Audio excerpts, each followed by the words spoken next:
A world suffused with life, inhabited by a multitude of peoples, rich and poor. A world of birth, growth, death, and all the changes those imply. This was the world of Tyr. However, this world and the sun that shone on it are dead, replaced with barriers that hold back the darkness, and even worse. In the darkness, terrifying things circle the 10 pillars, those last bastions of life in the blasted world of Tyr after the shattering.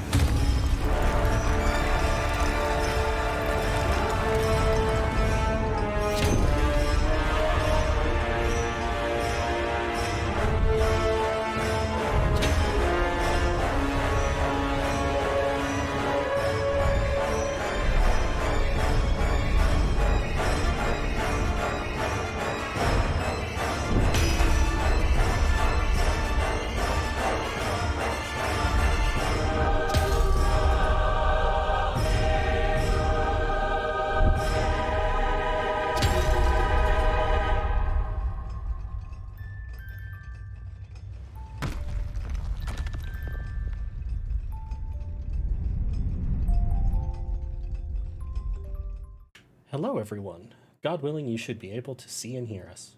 Well, I guess only hear me so far. Hello? Thank you. Hello? Hello? Is that a Are cue we fuck? all audible? Are we supposed to talk? Yeah, anyway, thank you. I just wanted to make sure, because I'm like, we've had this problem before, where one of the mics is working, or one of the audio pieces is working. And let me just post up a poem from Chelsea. Oh, no, Chelsea managed it. Chelsea Nice. did it. Thank you, Chelsea. Yeah, my name is Colway. I am one of the founders of Helpful Goat Gaming and the GM for tonight's Tyr campaign. Before I go into introducing these wonderful people, more than the nameplates suggest, a couple of quick announcements before we get into this and recap. First of all, this is Helpful Goat Gaming, a small independent game design, game content creation community. If you would like to be part of this community or join the heart of this community, ~ Discord in the chat.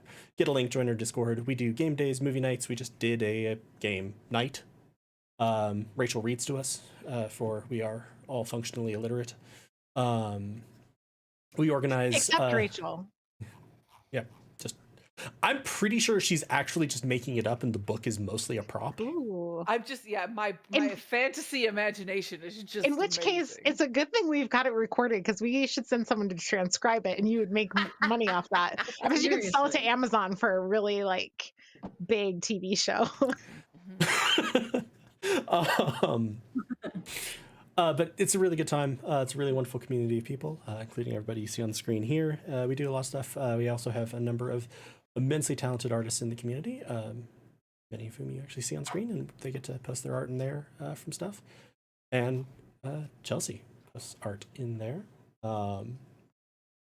That leads me into ! Merch. If you'd like to financially support us and get some really cool merch, such as that notebook with art by Chelsea, this sweatshirt of Tyr Moon Tree Isle, or more, ! Merch in the chat. Profits go to support us or the artists who make it. Stickers come Lisa's a prop queen. Actually, oh wait, I do still have my mug by me. I don't have my... Yeah, oh, I was looking for that, but I used it yesterday, not today. Alas. Coffee lets you just donate directly to us, which we tremendously appreciate. I will never claim that it will make us more professional, but it lets us buy nicer looking images for overlays and do more community events, and we tremendously appreciate that as well. Occasionally get Andy a new keyboard when the letter A stops working for him. True facts. That was a really weird time where suddenly A was just never present in his messages. And of course, we are here on Twitch, and you can sub to us or cheer some bits, both of which benefit us financially. You can sub to us for free with Twitch Prime if you are an Amazon Prime member. beyond supporting us, which obviously any support, including just coming and hanging out in the chat, making this lively, enjoying stuff, following us on our socials at Helpful Goat. Tremendously appreciate any and all of that. We also would tremendously appreciate it if you checked out the !donate command, which generates interest and attention on causes that are near and dear to our hearts. Right now, we are still focused on the Trevor Project benefiting LGBTQ youth. And as ever, we strongly encourage you, if you have the time, the money, the effort, the emotional resources, etc., in this very trying time, and this cause is motivating to you, we encourage you to look for a local charity benefiting the same cause, because local charities have a lot harder time fundraising and they do way more direct relief work in the community. So all of that would be awesome. I'm not going to attempt to do a schedule recap because I've had a very, very sleepy day, and stuff is happening next week. Join us for it. Joining the Discord is a great way to get updated on what we're doing. I think it's a Salt Marsh week. I'm pretty sure it was a dating sim week this week. Yes. So programming starting on Monday, and we'll figure out the rest as we go along. All right. Pausing, thinking. I think that's most of it. Thank you very much, Chelsea, for posting up a poem, despite not being at your computer. Tremendously appreciate it. And let's go to introductions. As I mentioned, my name is Galway. My pronouns are he, him, his, and I am the GM, so I am playing a whole bunch of people. And I will pass it to Chris. Me. Hi, I'm Chris. I play Mook. I don't even remember what she is, but she's she, her, I'm she, her, and we're going to a party is all I really remember. That and Nyx tried to kill us all. But I'm going to pass it on down to my beautiful power bottom, Rachel. Hello, I'm Rachel, and I use she, her, hers pronouns, and I play Gramps, and he uses he, him, his pronouns. And I'm going to pretend that I have Twitch up right now, and I'm going to pass it over to Sam. Other way. Well, hello there, everyone. Before I get on to my introduction, I do have a question for Rachel. As a power bottom, do you get like bottoming anxiety? Like, is that a thing for you? This is a thing that I know is like a real thing, and I feel unequipped to actually comment on it. You know, that's a totally valid response. I'm more of a lay there and pretend you're dead bottom. Gotcha. Okay. So regardless.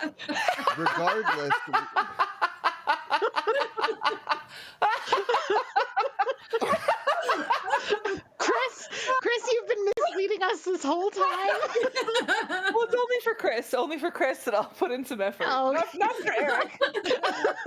I made this baby completely effortless. Yeah, there's no Kinda effort involved. starfish. Just I'm sorry, Galway. No one else. Also, Sam, I believe in addition to your introduction and apparently this question, for which I'm sure we all thank you profoundly. So much for you wanted to discuss something about the trailer people just watched and listened to. Yeah, sorry, I was just looking at chat. Andy's doing a really good Debbie impression. So yeah, hi everyone. My name is Sam. I go by he, they pronouns. Tonight I'm playing Hux, the bug dog. Bear dog. We've all forgotten what we play. Yeah. No. He's a bugbear with lots of canid features, but if you say bug dog, it just instantly goes to insectile dog. Yeah. Huh. Yeah. You know, that's fine. Yep. Anyway, The mic even pick that up, didn't it? The mic was just like, no. I heard it. I heard I heard the it. really I high. heard it too. Is I guess it? I meant it, like, did Craig pick it up? But Oh, it might fair. have been Oh, Craig did. okay, yeah. Anyway, Pullover. write bug dogs into my campaign. You're welcome, Joel. Yeah. So one thing I want to mention, I popped this into the creations chat on Discord, but I can post it again if anyone needs it. Um, the opening trailer, the soundtrack piece, The Shattering, is now available to download in lossless fidelity on my Bandcamp. That's samwinnie, all one word, .bandcamp.com. You can get it, you can listen to it for free on Bandcamp, or you can purchase it for like $2 or something and have it wherever, whenever. But yeah, so that's my thing. I'm going to take my PlayStation 5 controller and pass it over to Heather. Thank you very, very much.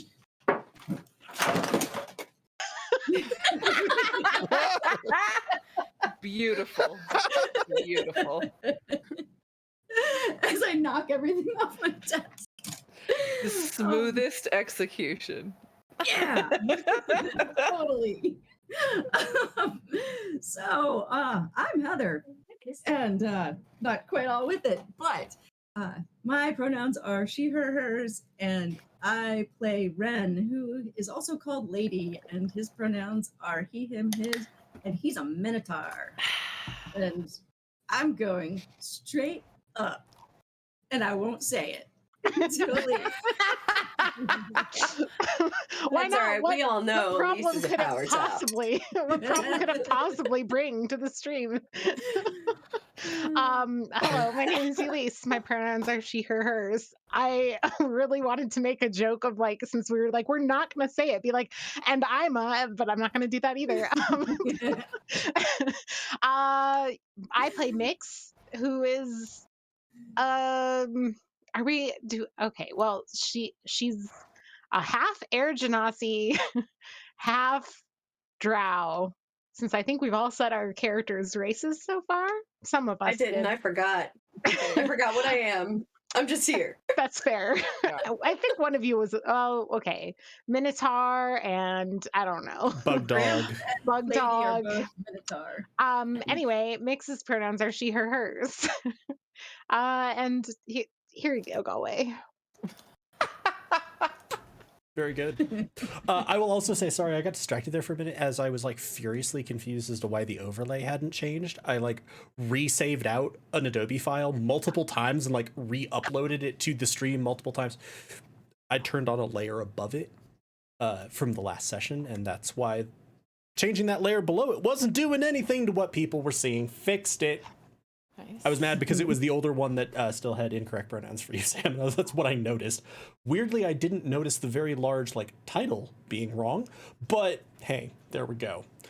So everybody, if we have managed to survive introducing ourselves, shall we talk about what you all survived last time? And we can also start getting us to that point by reading Chelsea's poem if we want to. It is also in our Discord channel if someone else wants to read it. Scroll up. Gotta scroll up. Poem. There we go. I got it. I can read it. Are we ready? Okay. It wouldn't be a tier campaign without a major chaotic act involving lightning barriers, gangs, towers, grenades, and terrifying demons in the void, to be exact. The gamble paid off. Another achievement in Ulot's smuggling goals. Onward to the fete and endless delicious shrimp rolls. Plots and plans are at work here within the guise of a grand soiree. Tier crew, I can see and hear you. With love, I excitedly say. Thank you, Chelsea. Thank you so much, Chelsea. Yay! Beautiful. So yeah, that does actually hit several important things from last time, including shrimp rolls. But yeah, if anyone would like to go over what happened. And thank you very much, Nix, for the gifted subs. I remember that me and Chris, but not Chris. Mook. Mook. Thank you, Jesus Christ. Chris, but not Chris. Yeah, because I play a tiefling. I'm a tiefling. We went to the guy to get information. This And I is my stole really pocketfuls of food. Yeah, you stole pocketfuls of food, and I charmed the hell out of him Yeah, you did. to get all that I information. believe this would be Cedric Alentor, valet to Lillian Blogg, Duchess He Lillian was Blogg. into it, definitely. Yeah. And yeah, we got all the information to go to the fete. Right. And But that's what I did. Oh, but as Mook was, doing her thing and kind of, stealing food, apparently Mook's eyes noticed that this guy is not just any valet. There's something about him. something fucky. Something fucky. He was preternaturally graceful, was what you noticed in the way he moved. Also, Rachel, because, that conversation was where it happened the last time. Please, as people are going, maybe occasionally remind me that Gramps knows if something is a lie that he hears in the area He'll just around tell him. you at the end of a conversation and be like, was any of that a lie? Yeah, no, I still remember at that time, I'm like, I'm not trying to be suspicious, but I don't think he lied about anything. I just don't remember everything we said. I did have that in mind when I was writing some of the stuff for this time, so hopefully that bubbles up for me, but I'm just maybe drop that in occasionally. Just if I'm occasionally, was that a lie? Was that a lie? You lying? Yeah, help me. Am I lying? Yeah, I got to remember that I can't be lied to. It's great. And he gave us a job. So. Oh yeah, it wasn't just that we found out where the party was. We're fucking doing something, huh? Yeah. We're bringing. Thanks, people who take notes. We're You're bringing welcome. the thing to the party that we The stole off of a package. boat. The package that we're not opening that got dropped on top of Gramps. Yes, Yeah. as they were being attacked by was it Justicars? Yeah. Yeah. Yes, the ship Who was are being the- boarded by Justicars, who are the Imperial Guard. yes, Nobody likes them. they are Imperial law enforcement. They are essentially incorruptible. They are not the Silvers, the city guard of Shattercrown, are essentially just another street gang. They're backed by the mayor, but this is this is very I don't know, gangs of New York policing. The police are just another gang here. The Justicars are not that. The Justicars are the swords of Imperial justice and completely incorruptible, and thus no one in the city particularly likes them because they can't make them do what they want. So right as we went to pick up the package, they were starting to raid the ship. So we said, drop the package, which they did, and we promptly boated away. Had to go close to the lightning barriers while we were at sea, rounding the bend to the fete. We did see Lynette Dorner. Is that it? Who is? I think Darner, but yeah. Darner. Okay. Almost saw us, but somebody used a resistance roll. I think it was Hux piloting the boat. Yeah. Because Hux needed to make the roll in order to get you all the hell away from the boat, the ship, where you'd gotten the package as quickly as you can, and doing so sort of veered you in towards one of the sort of inlets closer to the docks, in which a boat was coming out that featured her. And you had most recently seen her when you stole her stuff. My notes say that she is also hauling ass away from the Justicars.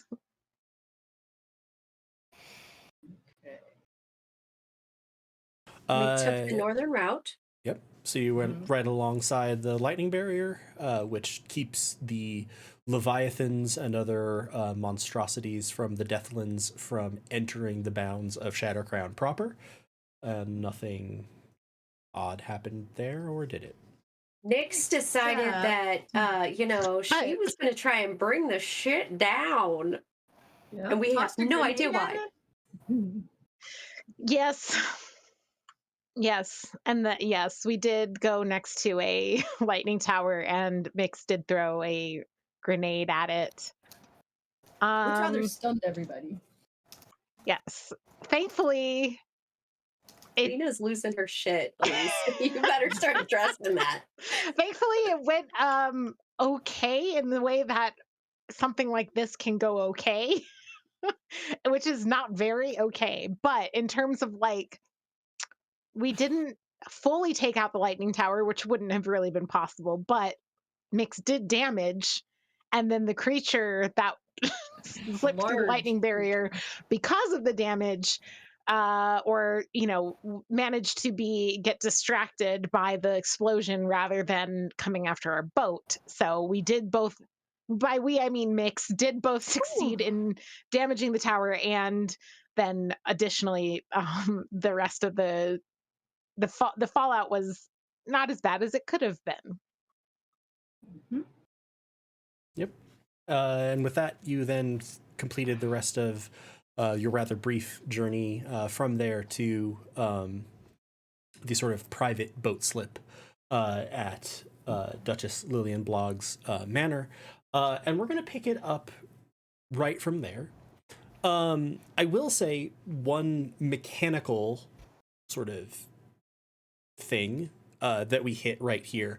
If any of you wish to be carrying less gear, like you have your loadouts, and I think a lot of people took a light loadout. If you wish to be carrying less gear than you are, I will let you, assuming you haven't already used it and no one has used up above that, you can drop back down to represent just sort of leaving some stuff in the boat. And again, Blades in the Dark Are we going rules. directly to the Fete from here? Is that what you Yes, said? you And are at the place. But so Okay, like you okay. can at least stash stuff in the boat, and you don't have to define to me that you now, oh, I left this behind, etc. It's still the same flexible inventory system, but it's just if you want to stick out even less, you can if you want to at this time. And otherwise you're just kind of here, and I So- imagine some people have questions. I would like to, while we're still kind of driving towards it and stuff, or like while we're setting up for it, I'd like to just casually walk back to Mix. Just kind of sit down, cross my legs, just so. Good arm, right? That was impressive. Thank you. What was the prompting for that impressive action, would you say? We were close to it. That's true. Have you been close to the lightning barrier before? Yes. Yeah. Or no.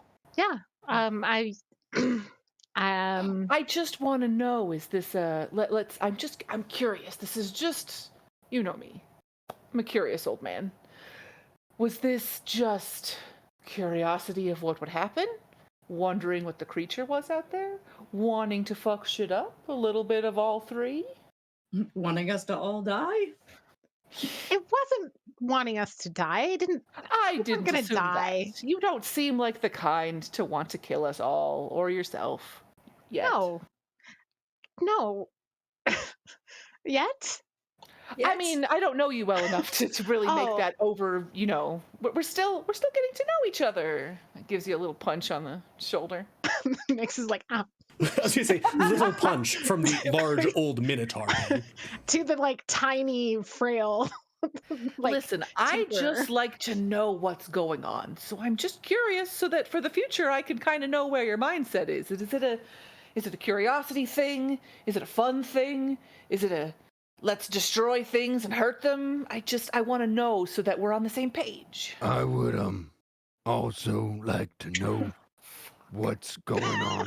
I'm sorry, I just pushed my stomach and it hurt so bad because my Okay. bladder suddenly just went, "Ah," and it just was so jarring and I didn't expect it. I'm really sorry. I didn't mean to interrupt you. It really was shocking to me. Good. Your And I Twitch say, sub dollars. Yeah. What's going on? Did something happen while I was driving the boat? I'm not like Yes, but let's find out the reason first. I think that's what. she's just What? about to tell us, and then we'll get to your query when my query's been answered. So, Dish. Well, in order, I wasn't curious because I knew what would happen, so it wasn't curiosity. I didn't know about the creature, so I wasn't concerned about or trying to attract that's attention. And um, I it's kind of more along like let's maybe fuck Sort of an things up a impulse? little bit. So you were a bit of a chaos sower without really knowing why. This is not there wasn't a value judgment in that. I like to sort.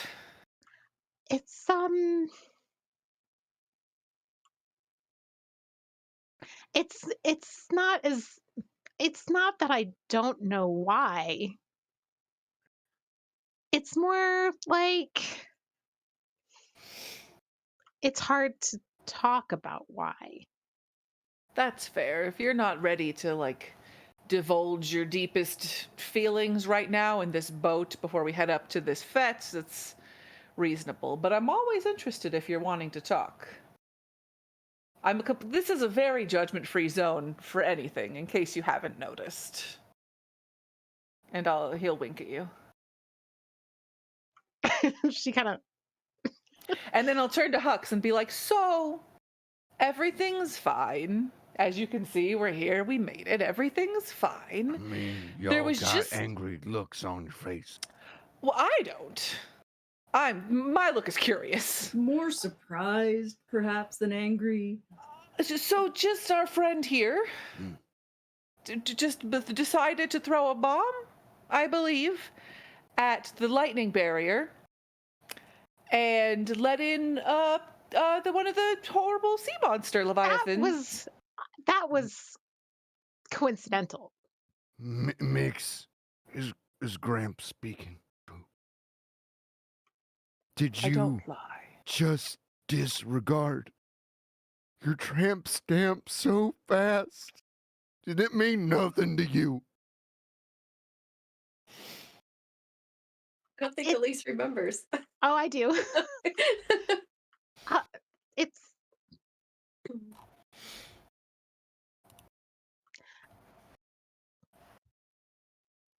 I you know, It didn't actually hurt us, so I don't think we have any reason to be upset.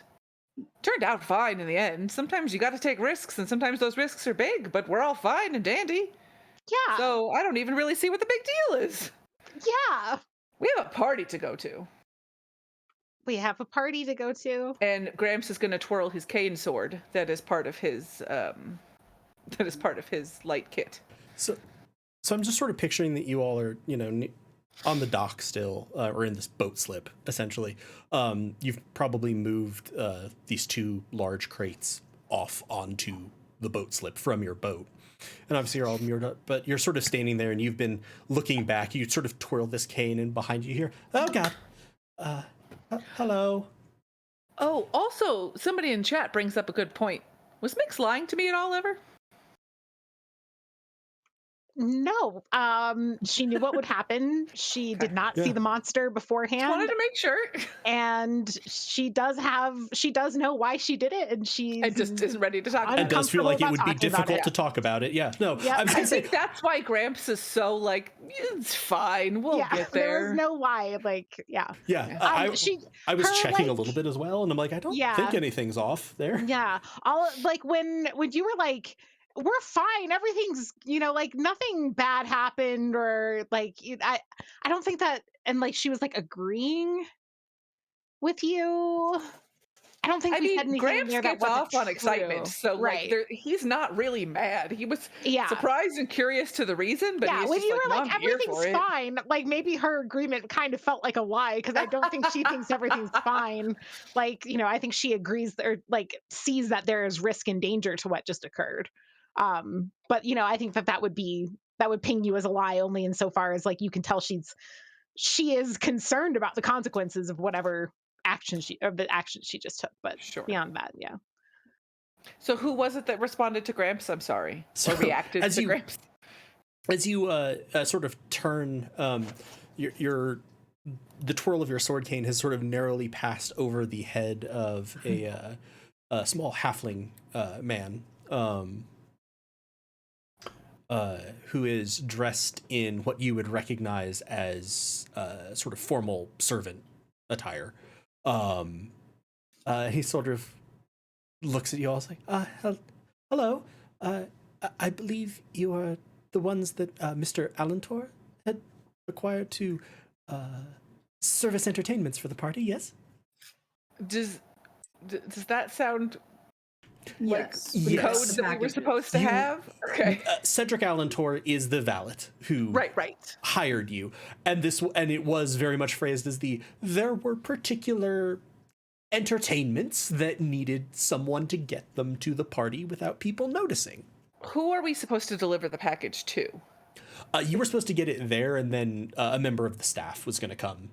Does this feel like the member of the staff, He possibly? certainly seems like a member of the staff, and he knows why you're here. So, Yes, I believe that we are going to. We brought something for you, and we'd like to be let in. yes, of course. My name is Jonas Tavendale. I work in the manor with Mr. Alantor. It's a pleasure to meet all of you. I would assume from your general demeanor that you would be Gramps, who Cedric had spoken to, or who Mr. Alantor had spoken to previously. I would be. It's lovely to meet you, Jonas, and I'll hold out my hand. He sort of reaches up and shakes it politely, formally. And a pleasure to meet the rest of you as well. Yes, if you could perhaps help me get these into the house, because he legitimately comes up to about 2/3 of the way up one of them. It's like, people inside are very busy with the party preparations. Sure, we've got the muscle as well as the entertainment, so we can carry handle one. it. Mm-hmm. Thank you. I was also told that you were interested in attending the fete as well, and that I've I prepared... mean, just look at me. Yes, of course, yes. He's not lying, actually, when he says that. He just seems genuinely fairly excited. It's like, I was told to prepare appropriate outfits and accoutrements for you to attend the party.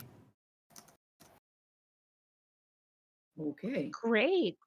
We'll follow your lead, bearing our packages. So he'll begin moving up. You're sort of at the water's edge. There's a large sort of formal estate backyard, and you're going up sort of a back path to get to what we would guess would probably be the kitchens. And yeah, but he's more just... shrimp, more shrimp will- puffs. Hmm? Nothing. I was making a dumb joke.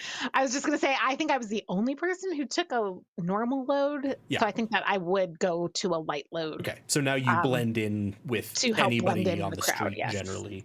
Cool. Yeah, and I don't think anyone has anything marked for their inventory except for Gramps' cane sword.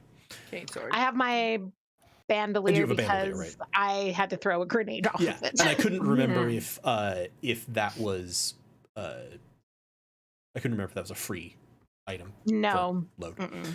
I'm going to try to get any information. I mean, we don't have to role play it out, but I'm going to try and get any information about the fete and who's here and what to expect and anything from Jonas if I actually, can. we certainly can play a little bit of that. But I was just going to say, you could, if you wanted to, though I'm not in any way making you, you could leave the bandolier and reset to 0 load. But you might want to have your bandolier. So You might not want to leave it in the boat. I see what you're saying. Yeah. just like if okay. you committed to an item and then that's what you left to, and it makes the difference, then see. I'm fine with Yeah. Okay. Yes, I understand. that. So yeah, as you're walking along, you're sort of asking him like, it's very exciting. Many of the luminous figures from Shattercrown are here. Many of the nobles, obviously, from this.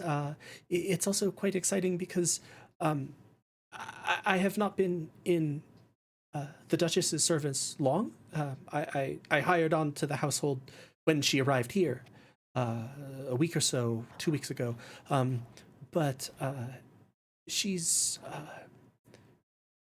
well, I suppose I can tell you all because it's how you'll be attending, but she's allowing servants to participate in the fete, which is unusual. That sounds very kind of her. Yes, it's sus. perhaps in a more limited manner, but still anything is nice. Just don't get carried away. No, of course not.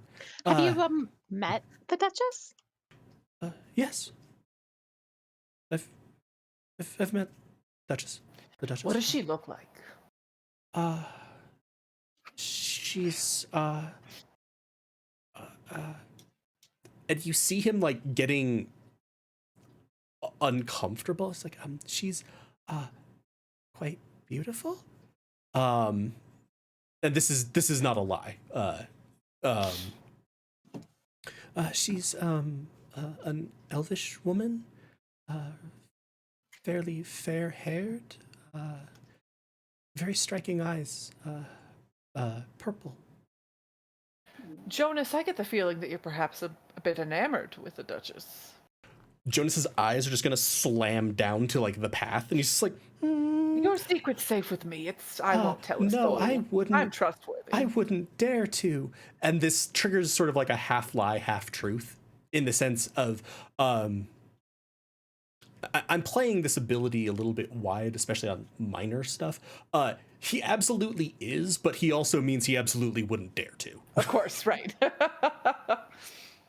And I'm just gonna slap him on the back. And You secret's do safe this, with and me, it's friend. basically like sweeping down to get him, and he sort of like goes, ah!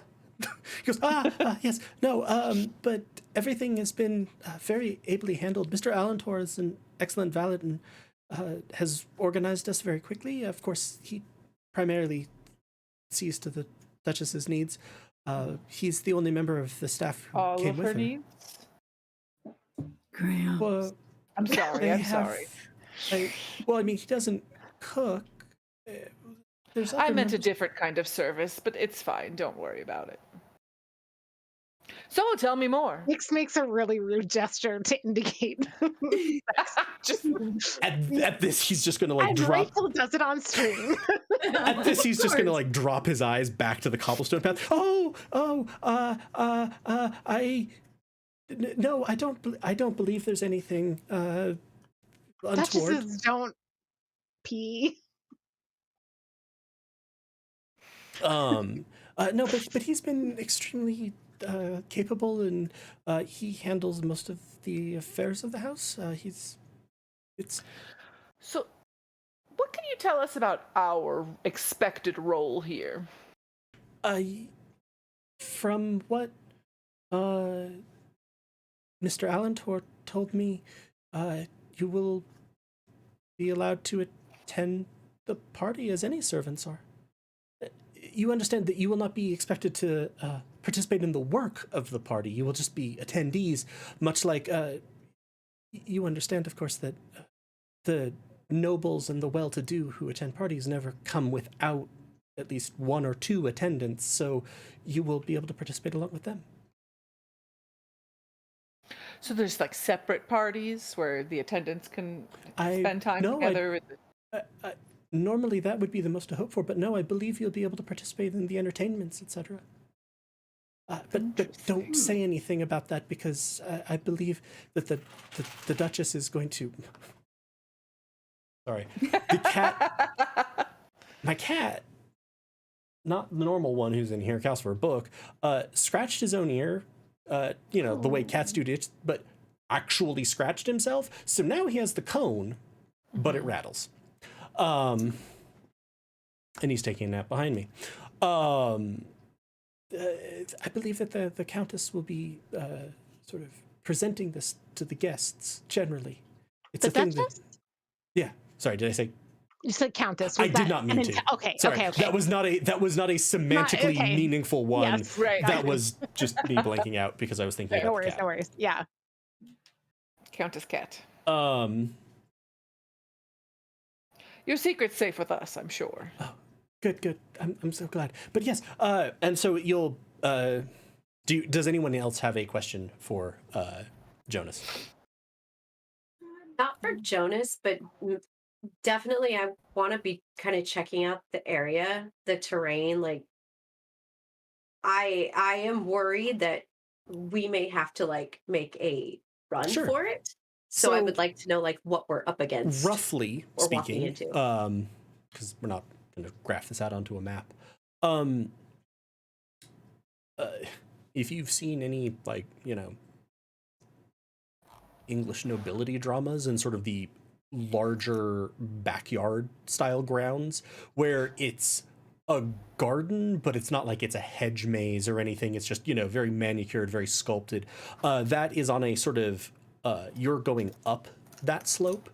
It's a relatively gentle slope, but rather expansive. I'd say at least 100 yards before you hit the manor. And then it ends in this kind of private boat slip, which is where your boat is now docked. The backyard does not appear to be particularly decorated or anything, so you would guess that the fete is mostly occurring inside. It is a huge manor, as most of the manors in Stonesfall are. This is not the most popular part of Stonefall. I would say that Mook would certainly be cognizant of that, as a spider sort of keeping your eye on lots of things, because it faces the sea. And you can sometimes see leviathans out past the lightning barrier, and people generally don't like to be reminded of the monstrosities that roam just on the other side of the barrier. So you would suspect that would be why this manor would have been available, and also why it would be quite as big even as it is. It's very large, principally in the sense of the wings, like from east to west, are quite long. And so you're essentially just working your way up towards the back corner, which fairly typically would have the kitchens. There are some there small guards? Are there guards? You do see up close to the house itself, a couple of members of they're not the Silvers, they're not the cops, but they're the Lord Mayor's guards, essentially. So they're not there to arrest criminals, but they're there kind of minding if anybody's breaking in, etc. This would probably be a nod to the importance of a duchess being present. I put it in for the players and I didn't integrate it into the overlay because there isn't really room, but for those who are not familiar with, we're going off of very generalized European ranks of nobility. Emperor sits at the very top in what is present in Baroquia. Emperor, Empress, Emprix, then children of that royal family, then dukes, duchesses, and duxes are sort of the next level. So this woman stands at basically the pinnacle of the noble hierarchy. And then you have various other forms of nobles below that. So it would make sense that the Lord Mayor might have sent a couple of people as, a general sort of goodwill gesture. But nothing major. Nothing that, like, it would be... You're not looking at a phalanx of guards that you would have trouble getting through. They also are not equipped for trouble. Like, they're armed. You would be able to tell at a glance that they're clearly armed, but it's not like they're heavily armed, armored, looking like they're expecting trouble. And then on the west side, which is kind of where you're working your way up to the... Sorry, east side. You're working your way up to the northeast corner, which is where you guess the kitchen is. There are some other smaller outbuildings, which you would suspect would be servants' quarters.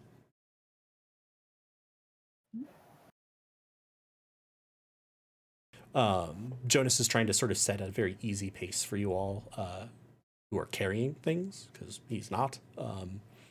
And generally, again, if anyone else has a question, it's totally fine. But the impression that you get over the course of this walk is he's a very enthusiastic younger man. He has nothing but positive things to say about the Duchess.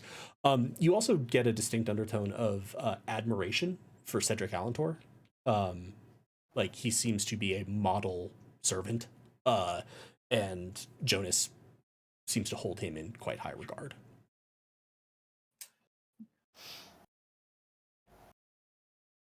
But yeah, if you get up, you'll bring things in. You open an exterior facing door. You are immediately hit by just a wave of noise, light, scents. You're sort of opening a door into the kitchens. Are there cucumber sandwiches? Are there cucumber sandwiches? There do appear to be several cucumber sandwiches, which servants are actually sort of grabbing as they're running through, taking care of things. Gramps, you recognize by their livery several of the houses from the pleasure quarter, from the gem garden, catering in the kitchens, essentially. So Anybody these are, I know, or just not particularly closely, but just like, maybe people as you walk through might be like, just oh, waving? hi, Gramps. But yeah, nothing, no one that you're super Yeah. close to, but definitely people you would recognize, a few that you would maybe know by name. But you don't. I'm gonna do the finger guns as I see the ones I know. They'll be like, oh god, as they're continuing to work very, very hard to cater this.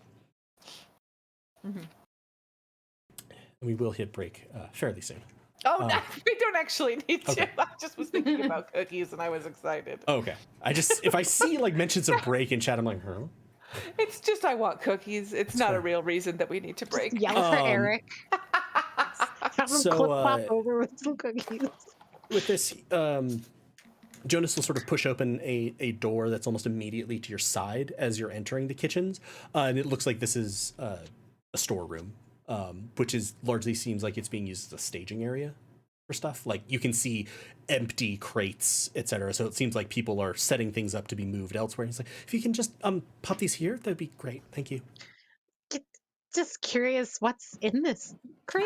What's exactly what's what I going was on here? What have goes no in this idea. storeroom? Oh, me neither. Cool. Can we open it? No, I don't believe so. Are the chefs gonna open it? Can I just stick around until they do? I'm not entirely sure which of the houses is responsible for this. I'm not the one managing the sort of work lists. Was responsible for getting this here, getting you all set up.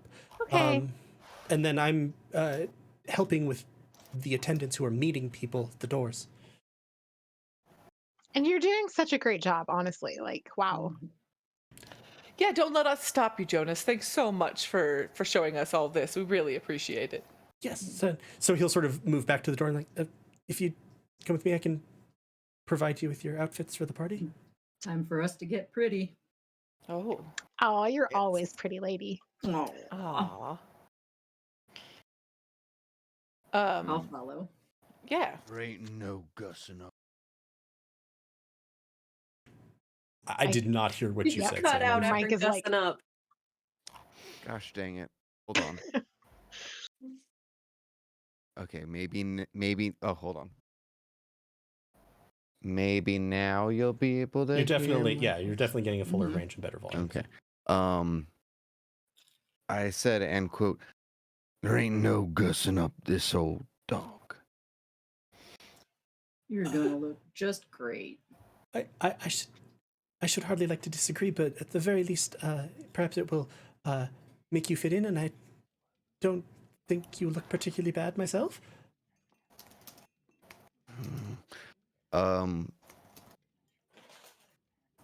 I think like normally like there's a bit of a wag to Hux's tail, but it's just kind of like stopped at this point. Galway, I have a mechanics question. Oh, good. I'm well equipped to answer this. How does one struggle with issues from a vice? Is this just we just play it however feels right? I think so, and I think that it would be double checking. Like you could check in along the way if that's sort of meeting the same expectations, but I think that that's going to really strongly depend on what vice people have, right? Like different with some of like the substance abuse struggles, that's going to be a really clear, oh, okay, that's a pretty easy narrative for like what a struggle for that looks like. I'd actually thought of that as well, of like what would it look like, for example, with ladies, with like the vice of the supernatural, essentially. And I'm like, okay, what does that look like? Jonesing for a ghost. Jonesing for a Well, ghost. I also thought that maybe it would be if exposed to an obviously like hostile spirit, maybe trying to give it too much of a benefit of a doubt, because just like no, it's a ghost, you know, like maybe we can like convince it to just like be a good possessing spirit. So my vice is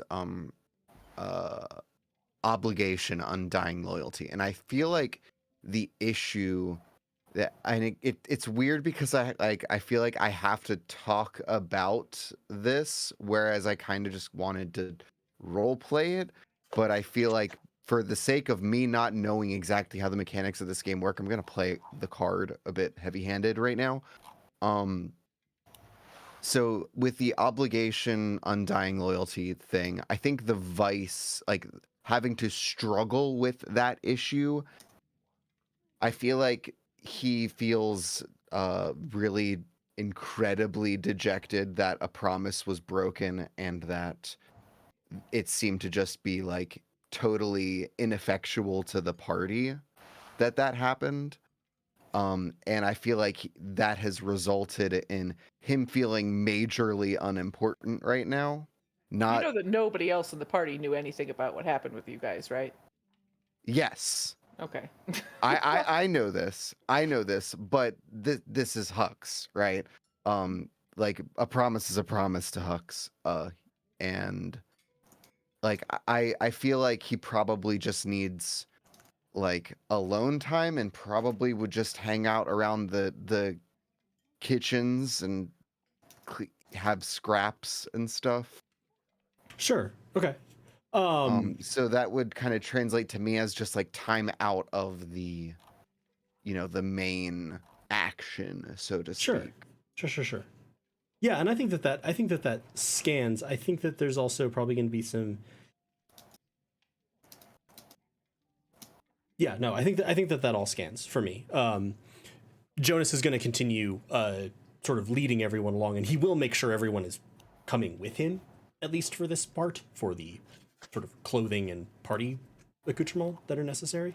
Sure. And so, yeah, he's going to lead you back outside and across to the servants' quarters. Hux is kind of trailing slowly along behind. Jonas will continue. Jonas at this point is just sort of excitedly reciting different dishes that the caterers are making that he has heard of, because he's been bouncing in and out of the kitchens. He has repeatedly now also invoked shrimp rolls as a thing that he has seen and he wants to have served so that he can get some. He leads you into the servants' quarters, and you will find hanging, actually, outfits that are very obviously, even to your eyes, like, because you can just look up and tell whose is for who. Outfits that have been tailored, at least generally. The only ambiguity might be between Lady and Grams's. But we can tell which one's the fancy one. And they're both very fine material. They are generally relatively darker, sort of drabber colors. And then next to them are also domino masks, essentially, like black domino masks. But he's like, Mr. Alentor didn't relate to me exactly how much information is provided, but this is a masquerade ball. Your clothes should help you be here. If there's anything you need, please feel free to ask any one of the staff, or if you can see me. Otherwise, you are free to proceed in through the kitchens. There's the door that we took where we left the crates. A bit further down from that, there's another door on the same wall. That will take you into the sort of foyer and reception area generally. Thank you so much. Now, unless you want to see us all get naked, I think it's a good time to leave us to our changing.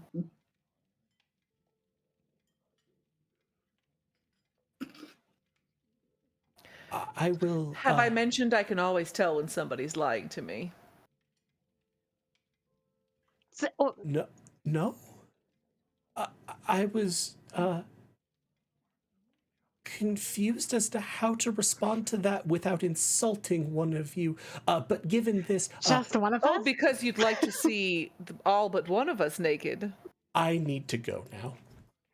That is not a lie. Bye, Jonah. You will hear his little hobbit feet run away very When quickly. he's gone, I just kind of want to turn to people and just say, so we're here, we've done our job, it's a party. Do we want to just enjoy the party, or do we want to maybe all have goals? I feel like my goal is to just enjoy the party, but I realize that maybe that's not everybody else, and I'd like to make sure that I know what everybody else wants too before I just go in there and have fun. It certainly wouldn't hurt to mingle and to get to know some of the upper crust, potential jobs, but I plan on enjoying. Isn't there some desire also to know what's going on with this Duchess? Like, to find out more about kind of the strange things that are going on here? Absolutely. I think a lot of that will come from the mingling. Just meeting people, talking, learning things.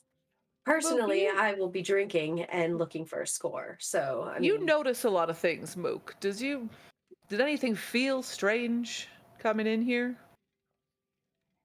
Or do things feel on board? Above board, that's the word. above water. I only asked about outside, but Galway, once we walked in, would anything have jumped out at Mook?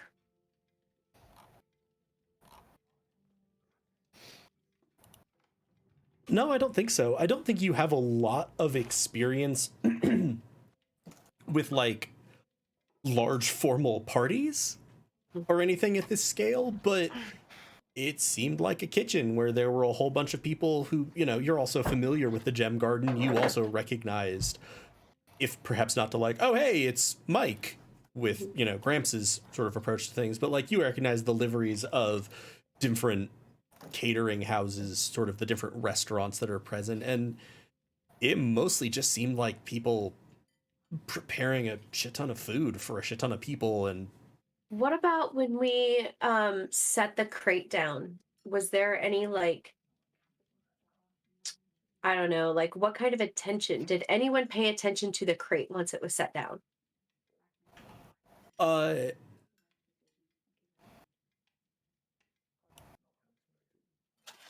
People certainly made note of where you were going, like that you were opening the door. A lot of it seemed to be like they checked to make sure you were with someone that they recognized as house staff. But there wasn't particularly anybody in that other room. There were a couple of other doors leading off from it. Like it seemed like it's one of those. That's why I didn't call it a pantry, because it's not like a dead end room. It connects to a bunch of the other rooms. It's one of those things that in manors you often see servants' rooms can connect to a bunch of other places, so it would make sense as a place to drop stuff that might need to go either to the kitchens or elsewhere in the manor. Cool. Okay, when we were walking in, I did try and see kind of like, guard-wise what we were after or looking for. There were a few, but they weren't like guards. They were just kind of like more, I don't know, probably just there to look intimidating. Okay. But I gotta tell you guys, I mean, okay, I don't have a whole I'm not gonna lie, I have no experience with this fancy shit, okay? But letting the servants party with important people seems a little hinky to me. Yes, there are going to be some weird. What if it's this? No. What if there's a weird thing where they do something to the servants, and that's why Yeah, they let like they're them going to come? sacrifice the servants, right? Right. Like that's what I'm thinking. Oh man, I don't want to be a sacrifice. I don't particularly want to sacrifice Can I anybody just else say either. that I No, thought yeah. it was something like, oh, she's like a servant in disguise who like made herself seem like a noble lady and like climbed the ranks, and now she's Oh. like Stop trying being to like. so gullible, Nix. I mean, come I mean, on. listen, I blew a man up today. I'm not saying that I'm. I blew a man today too. Oh, sorry, that's a different thing. But I just mean, was that earlier today? Was that the same day that, or has it been like it's been a couple days? It's been a day. It's been I think it's been like 2 days. Always doing that. Yesterday, okay. But just saying that, like, okay, you're right. They're just going to sacrifice us. It's way What more if- likely. The nobility What if is she's trash. just really lovely? And just like servants? Maybe she'll see me and she'll fall in love and I'll become a duke? And then Is I she mean- married already? oh, that doesn't matter. Oh, wait. In this world, can people marry more than one person? Yes. So if Gramps married the Duchess, no matter whether the Duchess is already married, Gramps could become a duke. Technically, he would become a duke consort. He doesn't have a noble title, so he can't achieve the full title of duke. I'm just saying these are just best case scenarios, right? Okay, I'm just gonna say it's always also enjoyable to me running a game when I'm like 10-1. Gramps will at some point during the thing be like, but maybe she'll fall in love with me. And I'm just like, yep, called it. It's possible. Very charming. Well, you should schmooze up to her and see what happens. I'll probably not. The outfits that are available to us. I'm sorry, when you told us the outfits were there, is it like they have one picked out for each of us in our size, or there's like a bunch that we can kind of like look through and pick? I would say there's probably like 2 or 3 options sort of per size that have different levels of they're all in, again, fairly dark fabrics. It seems like that's more probably what like the servants are wearing, but there's sort of different levels of, I suppose, like femme/mask coding for everyone, like dress, pantsuits, skirt with that's not a full dress. You sort of have options here. They're all very nice quality. They're all and again, all relatively similar color palettes, etc. The only thing that I don't think you have options on are like the masks, because they're all just sort of basic domino masks, not anything particularly fancy. I feel somewhat suspicious of, I don't know, is there technology here that like these could have trackers in them or bugs or anything like that, so like they could track us when we leave? Any sort of surveillance technology that they could incorporate into these? Because I would probably, if that's a possibility, I would be going over Steams and checking them out pretty carefully. Give me a luck roll with 2 dice. Okay. Can Mix help in some way as like a tinkerer, as someone with tinkering expertise? If you are interested in this line of thought, why don't you also give me a roll with 2 dice? And I'm going to sort of count them in 2 separate domains a little bit. Because ladies will probably focus more on arcane methods, and yours would be more on the like artifice methods. Mix rolls a 6 for a full success. Lady a 5 for a 3/4 success.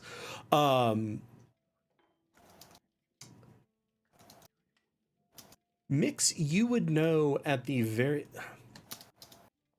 You would know that it might be possible to do something like that with various kinds of Sparkcraft. You would also know that that would cost enough to be the equivalent of, you know, entirely Sparkcraft locking this manor and a couple of the other ones on the block to be able to get any range on it. And it just wouldn't be fucking worth it. In your opinion, like it would... They would have to have been looking specifically for you. This isn't like a thing that you would do for just, oh, random servants or, oh, random criminal subclass. And you can't really think of anything you know about the group that would cause them to want anyone there that badly outside of maybe you. But that would be a super edge case. Like, that feels a bit extreme to you. Lady,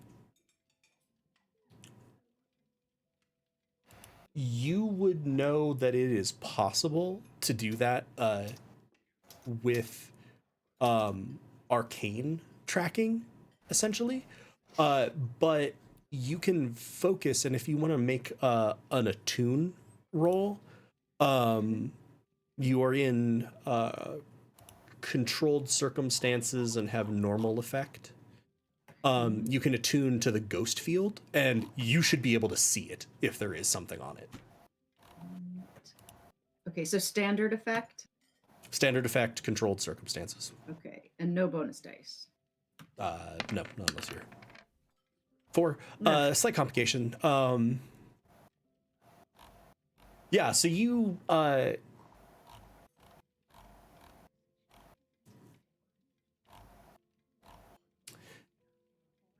you focus yourself. The complication that you're going to take is going to be a level 1 harm of essentially exhaustion. Okay. So that will mean that you can resist that if you wish to, but So what happens because of the exhaustion? it lowers your effect for all of your rolls. Oh. And if I resist, then I... In this case, you will take no harm because it's only a level 1 harm. Then why would I not resist? Because you might get a lot of stress. Okay. And if you max out your stress gauge, you're done. You basically have a mini breakdown. That's right. And I'm already at 4 stress. So... And it's only lowered effect, not lowered dice. It doesn't change your Yeah. chances of success. It just means you're not as impactful. Okay, I'll take the exhaustion. Okay. But yeah, you attune to the ghost field. It kind of makes your eyes cross. It always does a little bit. You don't see anything on these. There's no signs of arcane energy. There's no glyphs. There's nothing projecting into the ghost field. You do notice that this area seems very free of spiritual energies. Unusually so? Hmm? Unusually so? Unusually so, but you also haven't necessarily spent a lot of time in the noble districts. And you do know that they have a lot more arcane wards up here. Okay. Nobles don't want random ghosts wandering through, screaming, Okay. killing staff. So yeah, that's about what you notice. You snap back. Mix, I will also say, sorry, sort of cutting back. So, Lady, there's nothing supernatural tracking you with these. Okay. Mix, on that front, the things, if there was a Sparkcraft tracker in this, it would have to be not a big physical entity, but it would be noticeable if you probably pretty quickly patted the jacket down. Not jacket, but, the clothing down. It couldn't be made so small that it's, like, indetectable. Yeah, I think that, like, given what she thought about, like, the only one of us that would be on anyone's radar would be herself, she will pat down her own outfit that she picks out, and kind of say to Lady as she's doing so, like, it's like so cost prohibitive that they'd have to have like a reason to want one of us followed as she's Yeah. patting down her own jacket. Speaking of the dress that's available to mix. Mhm. Weird question that I'm going to have to make you decide on the fly because I don't think you have it already planned, but surprise me if you do. Does it have sleeves? Is it fashionable or modest in this world to sleeves, or would it be a sleeveless or? I hadn't fully decided that. I was actually picturing it as a sleeved dress. Okay, cool. Then she will wear that one. It's a relatively tight fitted sleeve. Like it's not a large puffy sleeve, but it does go down to about the wrists. Very good. Does she find a thing? Oh no, Patting it no, down? no, no. Okay, yeah. You do patting it down. This is easily one of the nicer garments you've ever held. It's not fancy looking, but it's very well made. It's very nice fabric. Like you can sort of feel all of that. So, I think given that we are right around the hour and a half mark, and this is a really big, obvious transition point, we can go ahead and take a cookie break. Here, with this, when we come back, we will transition into you all going into the party. Maybe splitting off and doing various things, and getting a little bit of information from all of that, hopefully. So stick with us. We'll take probably about a 15-minute break. Be back right around 8:35 Mountain, 10:35 Eastern. And at long last, you lot will arrive at a fete, and nothing bad or complicating will happen at all, ever. Of course not. All right. See y'all in a little bit.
Hello, everybody. I believe we're back.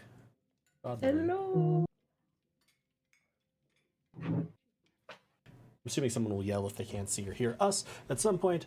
But yeah, so when we left, the group had a quick conversation with Mix about the fuck vis-a-vis lightning towers and grenades. Had turned over the property that they were paid to deliver, thanks to the help of Mr. Jonas Tavendale, a servant in the household, who also had been put in charge of getting them ready to be able to participate in the party, which he did by delivering them to a bunch of outfits that were at least mildly tailored so that they fit relatively well for everyone in the party. He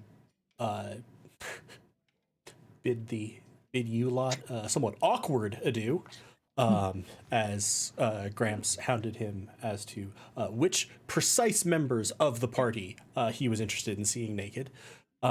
He extricated himself from that situation the way he knew best, which was running like hell. And now you all, having convinced yourselves or satisfied yourselves that you're not being tracked with by either technical or magical means, have gotten changed, and you're essentially ready to go back into the main house. You're going to go in through the kitchen, sort of up along that wall that you took along the left side, and then it's the second door should lead you into sort of servants' entrance to the foyer. The masks ready. that they had for us to wear, are they full face mask, or they're the hat? They're the domino, which just goes across, like the eyes rests on the bridge of the nose. And again, they're just simple black. They're nice, but very plain. Okay. Yeah. Are y'all making your way back towards the kitchen? Yep, strap a mask on and head for the party. As we pass back through, I would definitely want to look and see if that crate is still where we left it. If we can see, anyways. We'd probably have to open the door. You'd probably Oh, have that to is. open the door. You could try to do that surreptitiously if you wanted to. We could group ourselves around you as we pass. I mean, you do have two minotaurs in the party who honestly occupy a lot of the visual field. Yeah. Especially Gramps. Because he's walking like with his arms out, basically looking like he just wants to give everyone a hug. Yeah, we'll block you. We'll block you. Yeah. Do you want to? Before opening the door, I would definitely kind of see if I can hear anything on the other side before I just go blindly opening the door. Would you give me a roll for that, because it's relatively noisy. Like, you're in a noisy kitchen. Okay. I am trying to remember which of the actions you would be picking from there.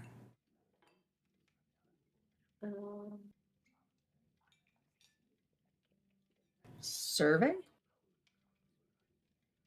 Yeah, I think you could go with probably either study or survey. Okay. I'll do study. Okay. So it's been a hot minute. I just clicked the word study, right? Yeah, it'll be study. You're in a controlled situation because it's not like you're desperately doing this, and you have normal effect because you're listening. That's standard, right? Standard is yeah. normal. Sorry. Yeah. Okay. That's right. No, you're fine. I think every time we play this, I'm just like, what are the different grades? It's like the goddamn small, medium, and large conundrum when trying to order food. Yes. And I have no bonus die. Is that correct? Correct. Unless. No, I mean I have 2 pips in this, so Yeah, I'm kind of counting the assistance that Gramps and Lady are providing, and the rest of the party generally, not to give bonus dice, but to make the situation controlled. Okay, I was meant to have a 4. So. Apparently, that is incidentally all of the skill rolls that we've had have both times been double 4s. Mm-hmm. Mine were double 5s, and then the others were double. Okay. That's a success with then a drawback or a complication.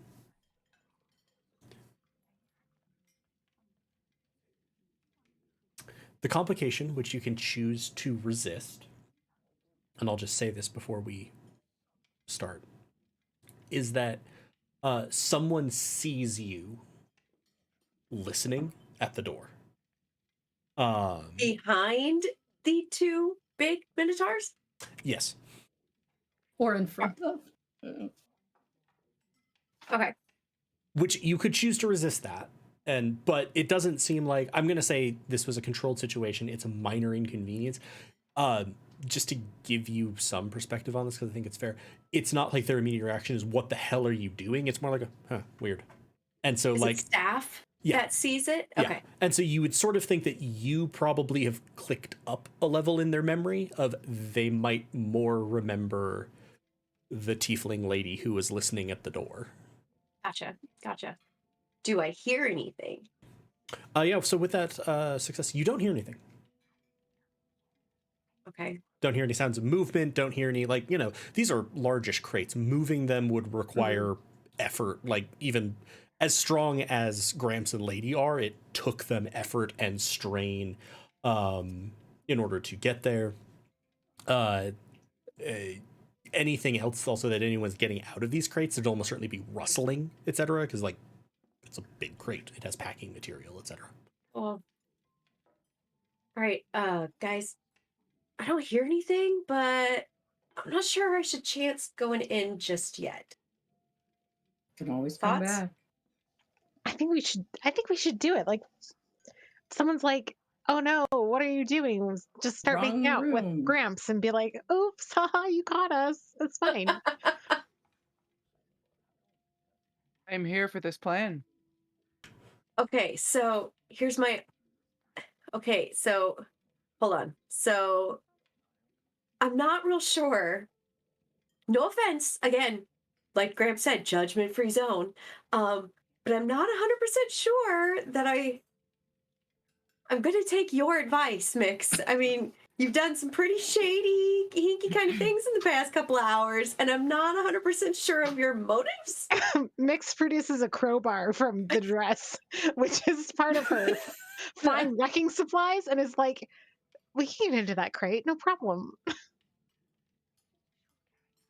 I am marking that off as part of my load. Let's just do it. Well, I mean, come on. Hux, can you send your spirit dog in?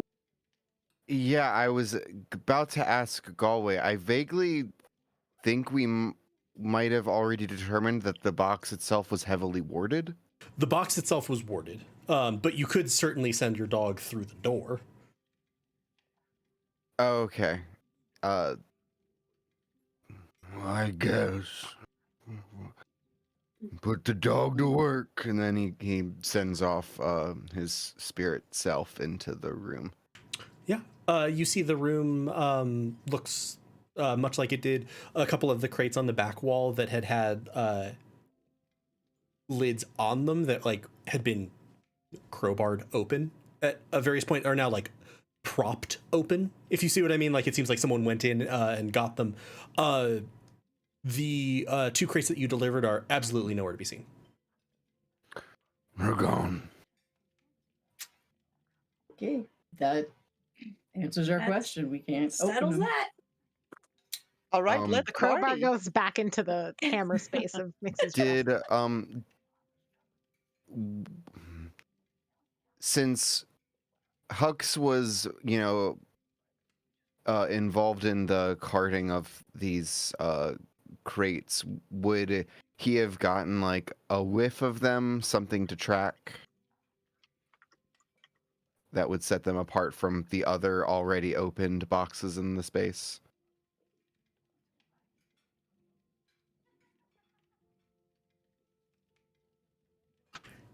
Yes, because very faintly, they smell like Gramps and Lady, who were carting them, which presumably the other crates didn't. You don't know what Gramps gets up to in his spare time. You're afraid to ask. Yeah. That good old Gramps. Gramps is must. all over all of them. So yeah, I think they could be tracked. I can still smell Lady and Gramps in the space. I don't know why we're not just going inside to enjoy a party right now when we're worrying about some boxes. I'm not all that interested in what. I think we'll find out at some point. I mean, if we're the kind of crew that gets a thing from point A to point B, there's going to be a lot of times where we don't know what said thing is, right? And we Yep. just have to be okay with it. The last time we had a box, Gramps said we don't ask what's in the box. Don't open the package. We only right. access boxes that want us to access them. Consent is key. Exactly. Who gets it? Let's go. And Gramps will just start walking towards where the party is. I'll If follow. anyone needs me, Hux is gonna take a bite out of crime. And by crime, I mean food. And by that, I mean I'll be in the kitchen. Probably Right. taste testing. Gramps is just going to look towards Lady and just be like, "Guy says the weirdest things," and just walk towards the party. Yeah, but we love him. Have So, yeah. fun, Hugs. Hux can sort of hang out in the kitchen for right now. The rest of you lot proceed through the doors. It's kind of like another one of these interchange rooms where like there's multiple doors on almost every wall. In fact, you see one that looks like it would lead to, just based on the relative positioning of things, the room where you stashed the crates. And as you open it, as you open the sort of other door on the other side from the kitchen, you walk out into a beautiful foyer. There are a number of people sort of mingling. They appear to be guests. Everyone is masked. The majority of party attendees, I will say, all four of you are able to parse this pretty quickly as you're looking. The servants are generally in drabber colors, simpler outfits, darker colors. Many of the attendees are in very brightly colored masks. They have a variety of styles. I think it was Chris, you had asked. Some are in sort of the more decorated, like domino style, just across the eyes. Some sort of reach down, leaving the mouth fully exposed. Some are like sort of full face masks. Many of them are decorated, usually coordinated with the outfits. Many of them are also in sort of true masquerade fashion, also on the sort of holding sticks so that they're not masked all the time. It doesn't seem like, it is not a full, oh yes, hide your identity. Hide your face so the world can never find you. Sorry, the song has been going through my head since I made the art piece. So it's not like there's a condition of that at the party, but everyone's there. You can see house attendants who are dressed somewhat differently, like Jonas was. Dark colors, but sort of gray and more less party-going outfit, more sort of standard formal servant attire, are circulating sort of food and drink through. There are musicians playing various places. Yeah, go on. Do I think it would be a bad idea to swap the domino mask for my spirit mask?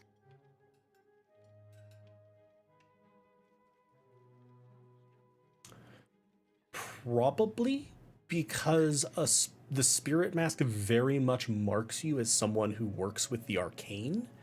It is a very specific status symbol, and with the exception of someone like a grave warden, who the grave wardens never take off their masks if they're in public and acting as grave wardens. And again, remember, their membership roster is very secret. That's not really a thing people would wear. You also do have a faint tickling sense in the back of your mind that you don't want to attract any attention from the grave wardens, having posed as them previously. Very true. I also, sorry, sort of buried the lead because I gave you the sort of relevant roleplay statistics of this. You came through these doors and you kind of instantly took in the scope and grandeur of this party.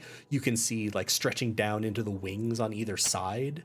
You would be in about the middle of the house, but like you can see that there's entertainments and things there. For Mix, the amount of sparkcraft that is illuminating this place is not unusual, but for everybody else, this is a weird amount of sparkcraft to be in a room. But Mix, there's something they... Sorry, I just watched Cat frame break.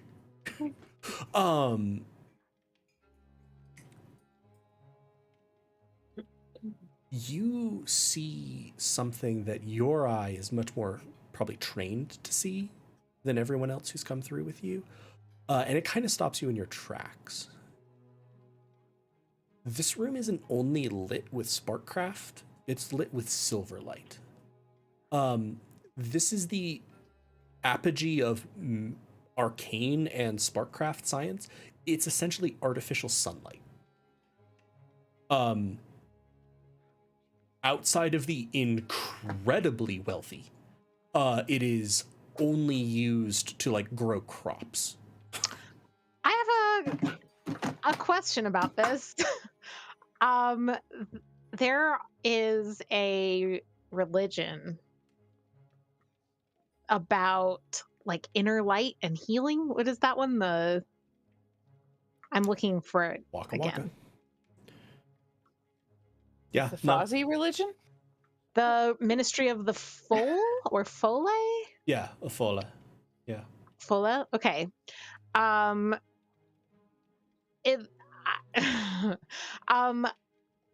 was looking over the religious things because what the person that, you know how we all have like a person on our character sheet that we're like is a contact for us, and mine is a priestess, and I have not yet established anything about her. And I was like, man, who would that be? Because I was thinking like what Mix would do post this, and I was thinking about her. I think that's who I want her to be a priestess of. Mm-hmm. Is the religion of Fulla, which has this focus on light coming from within as opposed to the sun due to the death of the sun, have any like feelings about Silverlight?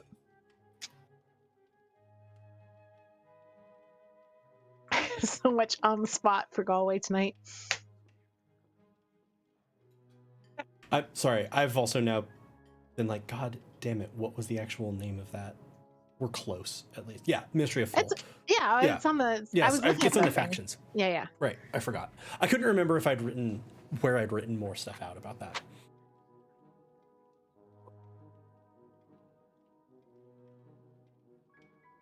I think that this is an issue that is divisive for this ministry. It is difficult to deny the impact that it has on the lives of people in Tyr. It makes possible... a lot of your food is mushroom based. It's stuff that doesn't need light. It's sort of mushroom based, algal things, things that thrive on water and darkness. So there are definite positive impacts. It does generally, I would say the ministry falls into the line of, yes, the physical thing called the sun is gone, and what we focus on is the spiritual light that was in ourselves, and the sun was both a physical thing and a spiritual thing. Silver light recreates the physical. It does not touch the spiritual. That light is still within all of us, and that is what we hold. There is a splinter wing of the ministry that would view this as vaguely sacrilegious. Is there music happening right now? Yes. Yeah. And for once, I can hear it. It I just can hear started. it. I was like, dun da da, like what? Yes. It's a There's party. a selection of dance music's playing over the sort Okay. of dinner Yeah, I party see them background now. sounds. I'm just trying to not have it be absolutely fucking like deafening over our speech, and it's a really thin line to hit for stream. I don't know which faction of the church your friend would fall into, the ministry generally would certainly view it as, yeah, sure, it's good, it's fine, but it's not like, oh, you've created a soul. Right. Which is Yeah, kind of I what was the kind other of- group view it as. Okay, yeah. All right. Yeah, I think it's most likely that like Mix just kind of feels disdain for Silverlight. I'm not like awe certainly at seeing it and thinking about what it means in terms of the Yeah. wealth being on display here. But disdain religiously, like whatever. Not really caring too much. Okay, I think she would, whoever's closest, probably Mook, just be like staring at the Silverlight, eyes wide, just like hitting on Mook's arm a little bit, being like, holy shit. I mean, kind of maybe actually holy shit, but do you that's Silverlight. And would Mook have any idea Yes. what that is? Yes. Anyone, all of you would know what Silverlight is. You just would never have seen it. Like, Mook, I would say, is the only one with an outside, or not Mook, sorry. Mix is the only one with an outside chance of having seen it because of your technical training. But even then, it's probably more likely that you're familiar with, like, diagrams of it. Right, the in idea books. of it. Yeah. Yeah, I think she's like, okay, like one of those, and she points to like whatever light source there are, like chandeliers, whatever. Like one of those is like mind-blowingly expensive, and it's like everywhere, right? It's pretty much everywhere, right? Yeah, it does sort of seem to be coming from these sort of recessed alcoves that project it down, and they're pretty regularly spaced up and down. Can I get close to one? They're in the ceiling, so not especially. You could Yeah. you could get under one and look up. Yeah, I mean she's definitely staring in awe at that. Yeah. So yeah, it's isn't it weird? Because I thought this part of the city we're in, Stone something. Let me look at the map. Stonefall was like isn't it like the less expensive because it's like on the water? Isn't that what it's? So and then yet this display of wealth. it's just, if you have, I mean, this much money, like I would expect this to be at. Is our current ruler an emperor, empress, or empress? I believe emperor was what was in the documents. Like our emperor's palace would have maybe this much. You would suspect that the Lord Mayor's estate would have this much here as well, but like this is definitely a upper tier. Yeah. I mean, I don't think Mix fully knows, right? She's just like fucking blown away by how much money this would be. Yeah. And I didn't want to step on the role play. I just wanted to make sure for players like that context. Totally.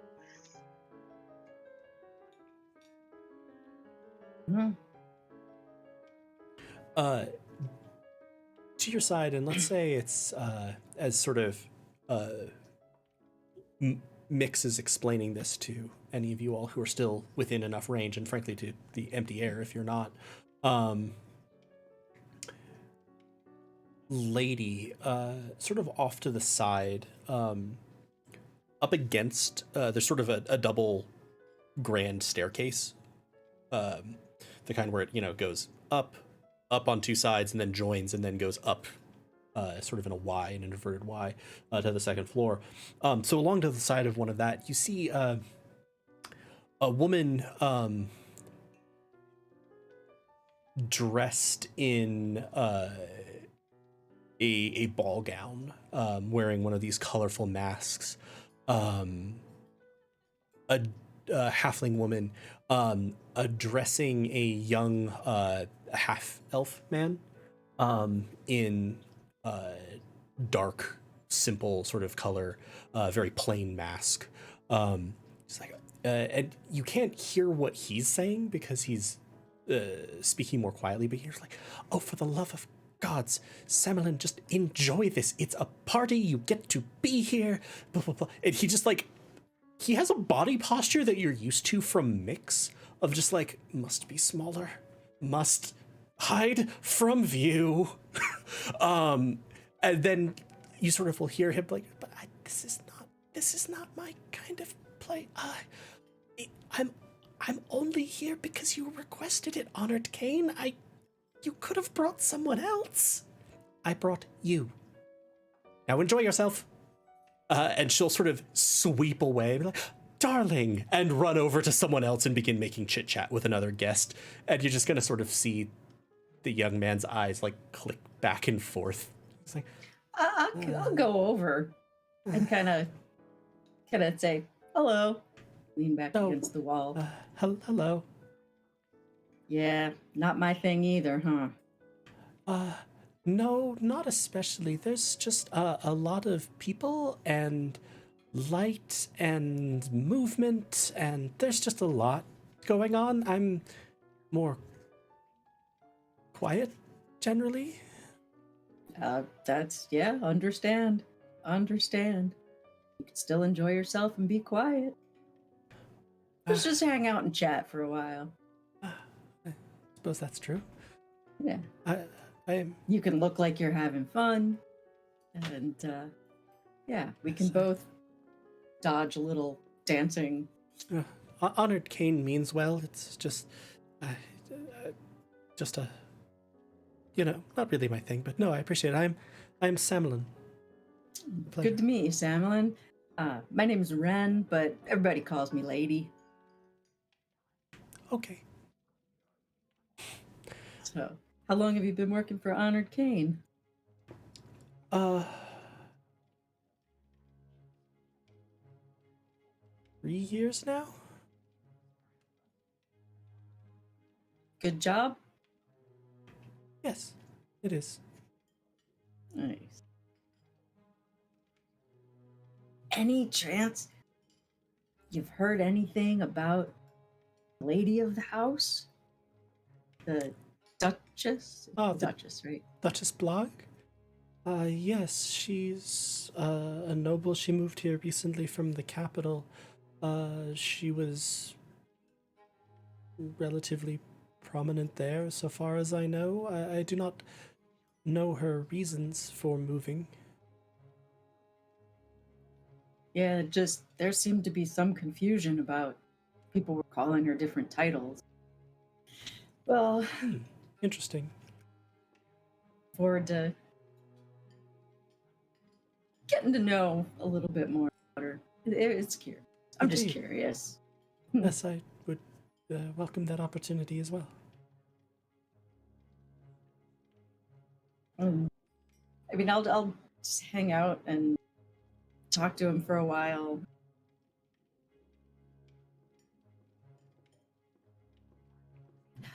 You know, I have a question for you, just out of curiosity. You see these lights up there, spaced Yes. all along? They're silver lights. Yes, I believe so. Does Honored Kane have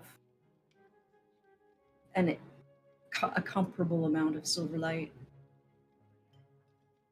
Just out of curiosity. Personally, no. I believe there are several in her office, though. Okay. I was just wondering. The Justicar's Hall here has several. Yes. Okay. I just never really seen this many together. Wouldn't. It is quite impressive, yes. Beautiful. I don't believe I've ever seen this many in one place outside of the capital. There. So what do you do for Honored Kane?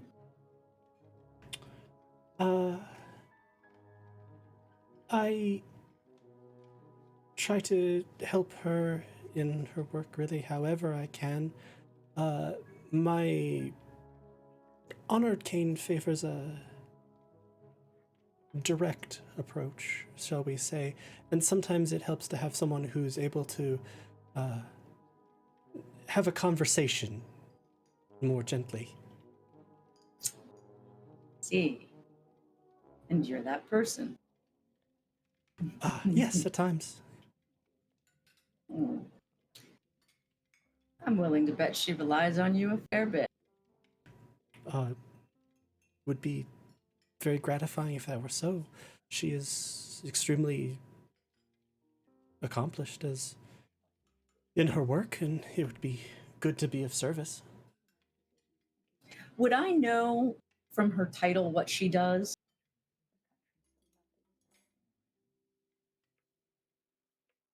Give me a luck 'Cause I- roll, just with one die. If she works in the Justicar's office, she's a Yeah. Justicar. If she has the title honored, that means she is in service to the Imperial Court, which Okay. is a fairly common title for Justicars, given that they are direct servants of the throne. And this is not exactly your circle. With a 2, I don't really think you have anything else of knowing exactly who she is. Okay. Hmm. Hmm. Would it be rude of me to?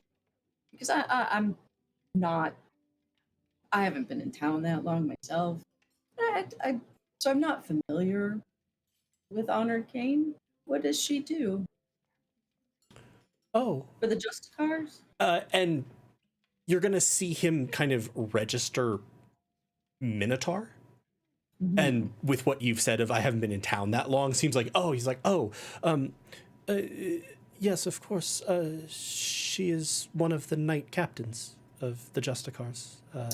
She leads the assault wing, generally. Prominent position. Yes, she is the. It is difficult to be, entirely certain with these things because everyone has the ability to say that different people are important, but I would not hesitate to say that she ranks second or third to Lord Martin himself. Very impressive. That name you do recognize as the Lord Commander of the Justicars in Shattercrown. Okay, so in other words, good person to be. Well, either a very good or a very bad person to be talking to try to get information. So, yeah, I certainly. I'm just trying to think of how.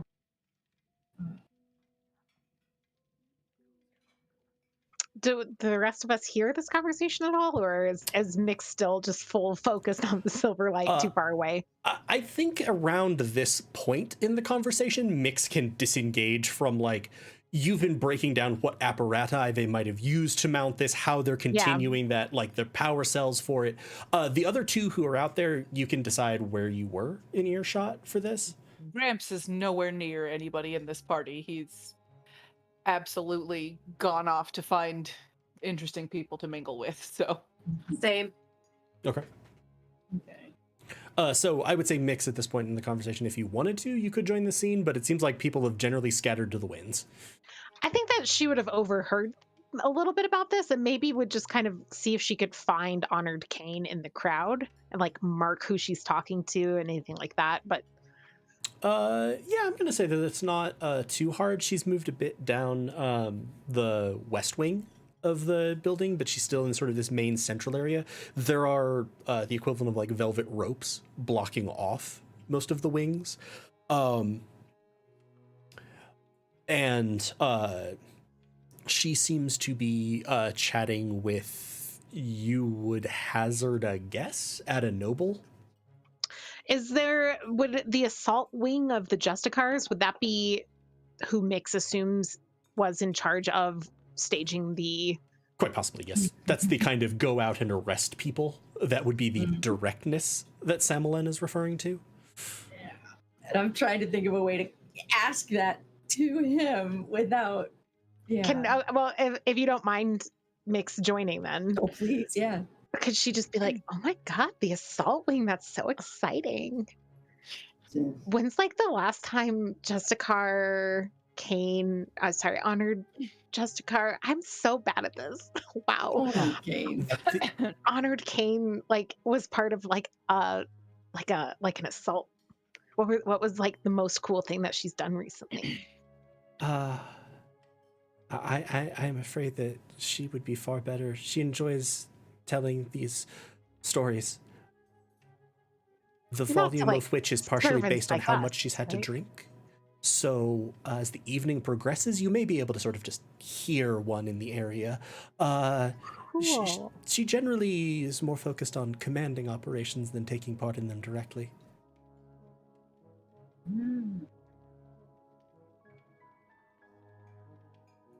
So she would. Okay. Oh man, this is tough. Mix is the kind of person who wants to be like, don't notice me, but this kind of information is so juicy. Maybe I'd find Mook and tell Mook, because she thinks Mook is much better at getting this kind of information or whatever than she herself is. Okay. I just like Chris's facial expression. Yeah. I guess, I mean, she'd be able to find Mook pretty easily, right? I mean, yeah. It's a large party with The plenty of boards. people, but in certain ways, your familiarity with each other makes you all stand out more against the sea of who the hell are these people? You would know where to look. Yeah, I guess she'd go looking for Mook to be able to tell her in case like she wants to go. As I'm assuming Mix is just like away. Yeah. Bye. Samuel will sort of be like, I assume that was one of your friends, lady? Yes, that was mixed. She probably went to get some short attention span. So, Understand. sometimes a little rough. But yeah, maybe let's cut to what is Mook? Or actually, let's cut to what Gramps is doing. And then we can cut to what Mook is doing, because this may loop some people back in.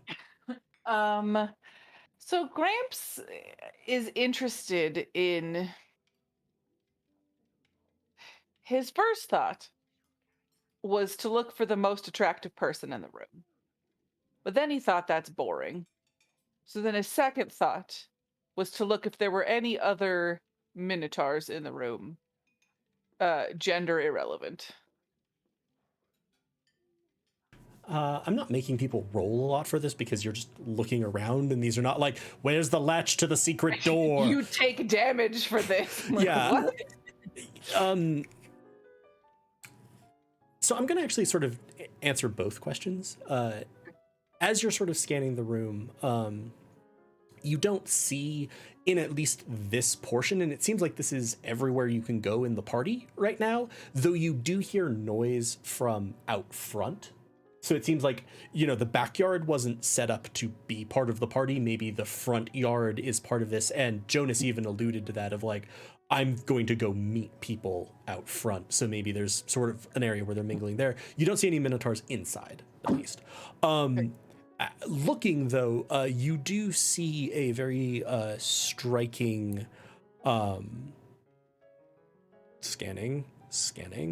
I'm going to go ahead and, just as general practice, introduce both sort of gender identity and pronouns. A drow woman who is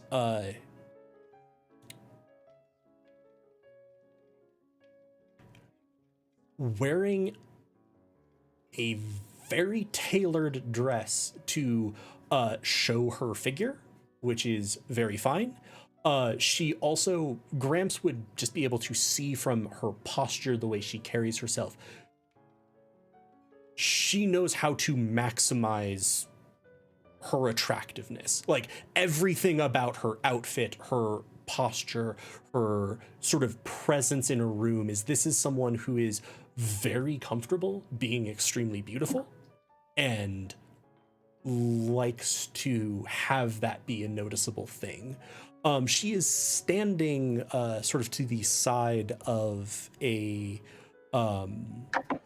halfling non-binary individual who uses they them pronouns.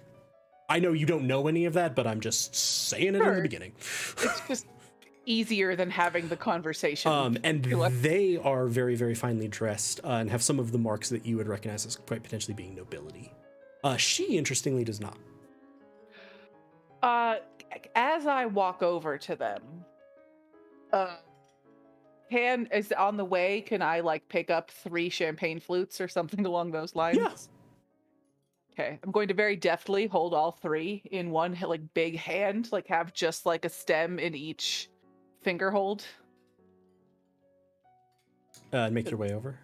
Yeah, and make my way over.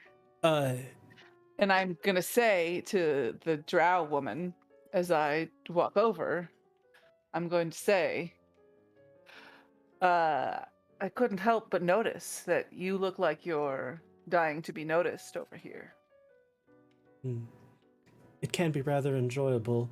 She's going to sort of cast an appraising eye at you, and I'm sort of assuming you're like twirling the sword cane. I would suspect you're no stranger to this feeling yourself. And thank you. And I'll hand the other one down to the, you said it was a halfling? Yes. They were. At this, the person that the halfling is speaking to will sort of bow and thank you, Viscountess.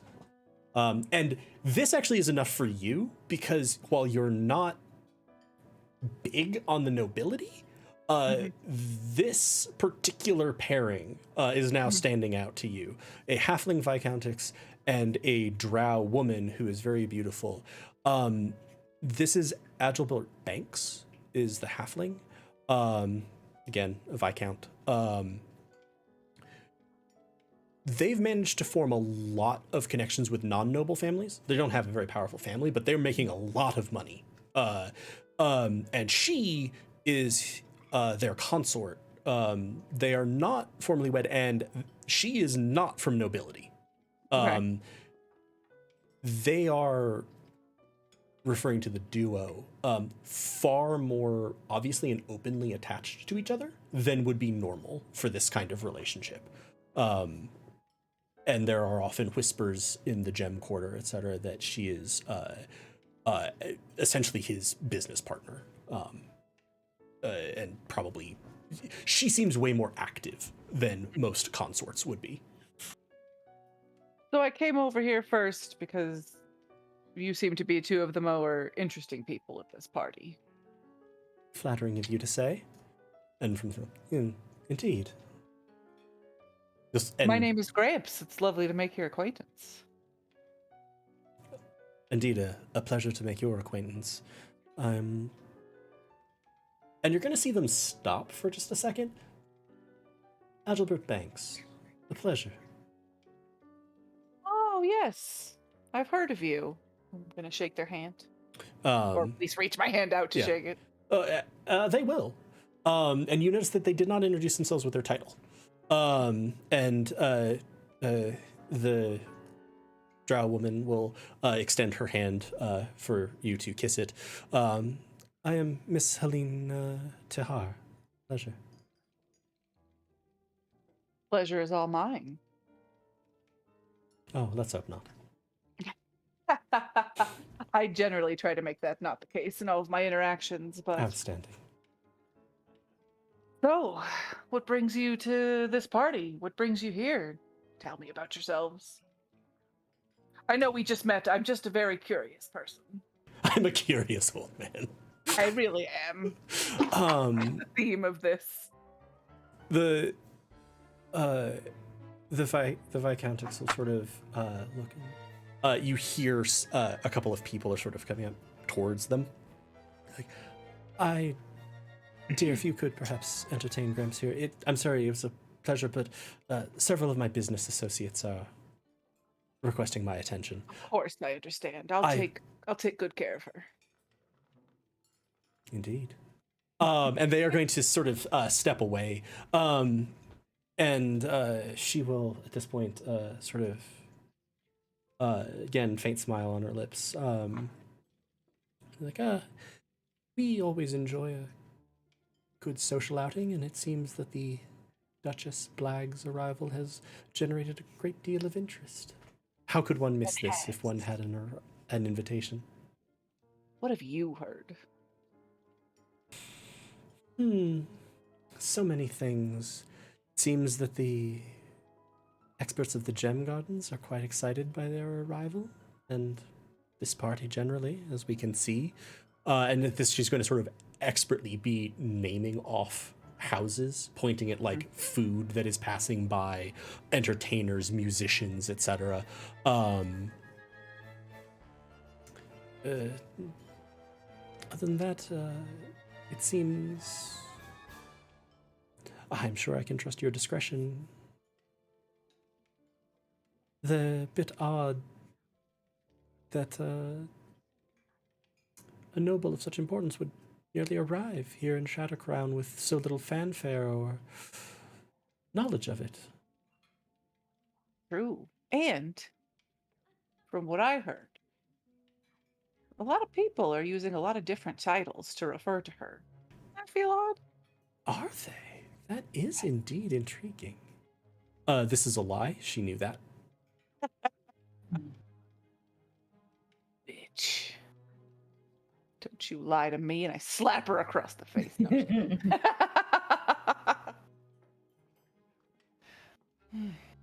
seems like maybe we can both help each other out with information. Oh, yes, and that could be intriguing. Tell me, what other sorts of information are you privy to, Gramps? Rachel doesn't know. I will say, in much the same way that I did at one point for Mook, Gramps can recognize that he is in the presence of another slide. This is absolutely a woman who is used to playing people like a fiddle. Not going metagame like too far, but I would say that, you know, your ability to detect lies and truth is a thing that you've trained. You would have in the back of your mind a sense that she could have access to the same training. Sure. Fair. And she is clearly very good at this. You also generally that was really get a the sense only of information that I had. If I'm going to be honest, I'm just here to meet people. Indeed. And with what purpose are you meeting people? Business, pleasure, both? I mean, I often dabble in both together. Outstanding. Mm-hmm. So tell me, what is your business? My business is pleasure. My own personal business.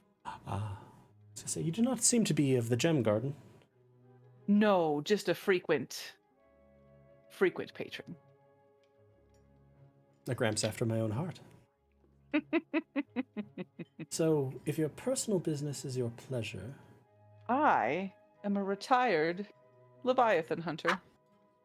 As you can see, I have some scars. Oh, you can't see, and he'll start to unbutton his shirt. It's just, sorry, I'm so used to the collar not really being there. And just kind of show some scars in his tattoo. One, like, white eyebrow is just going to arch very slightly.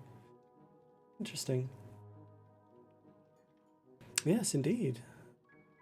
So, a frightful business, Leviathan hunting. I'm sure you have a fair measure of strength and courage and determination.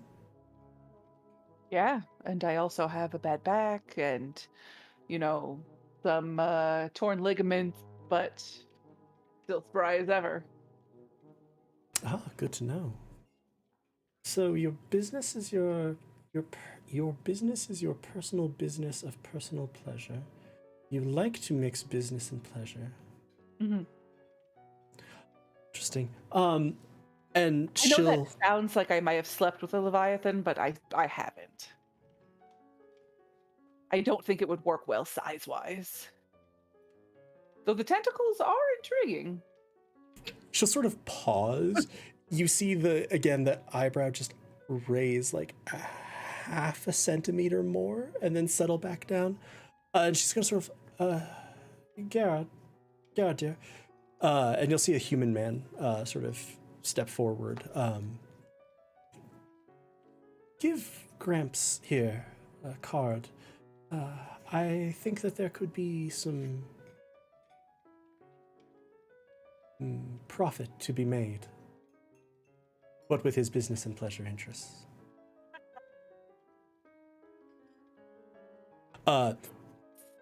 You would probably say in just sort of Gramps' general, I don't know, attractiveness senses, the man handing you the card is a human man who's probably the second most attractive person in the room.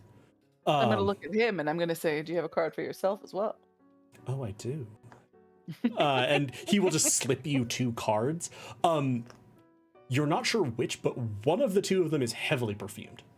Nice. And with that, she will sort of bow. She goes, "It has been an absolute pleasure interacting with you, and I look forward to..." And she's just going to sort of like tap a finger where like the last button is still buttoned on your shirt. "Seeing more of you.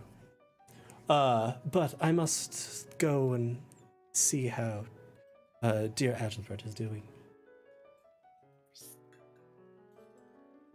Yay, Gramps got 2 numbers.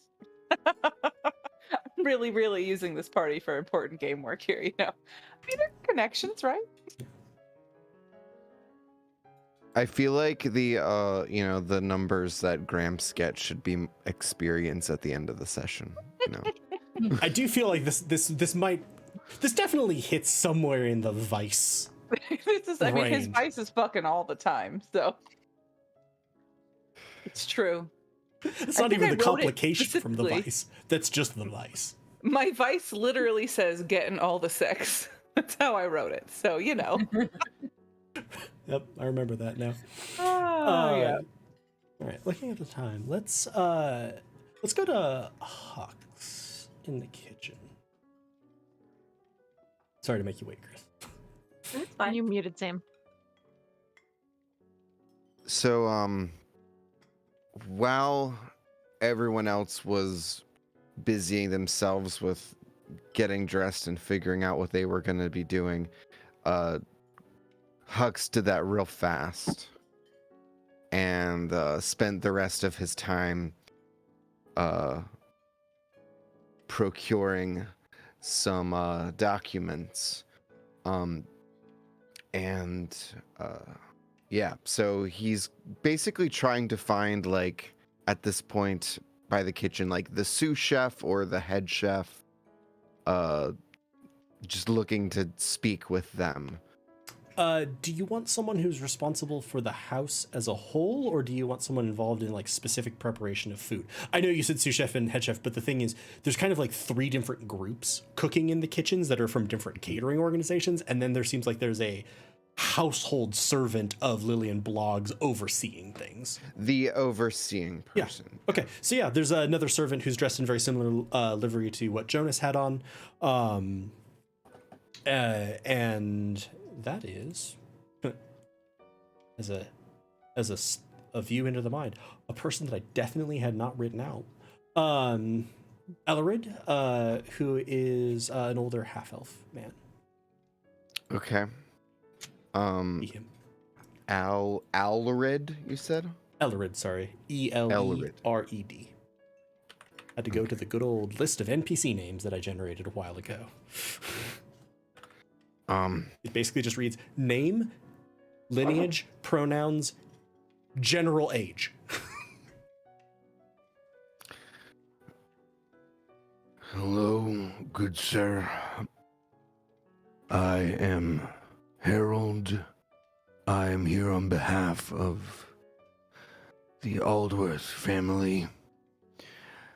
I am here because of some untimely attempts on the lives of the Aldworths. They have asked that all food and beverage to be served to them come from my hands first, as the taste tester and deliverer. And I will procure those documents with the Aldworth letterhead. Okay.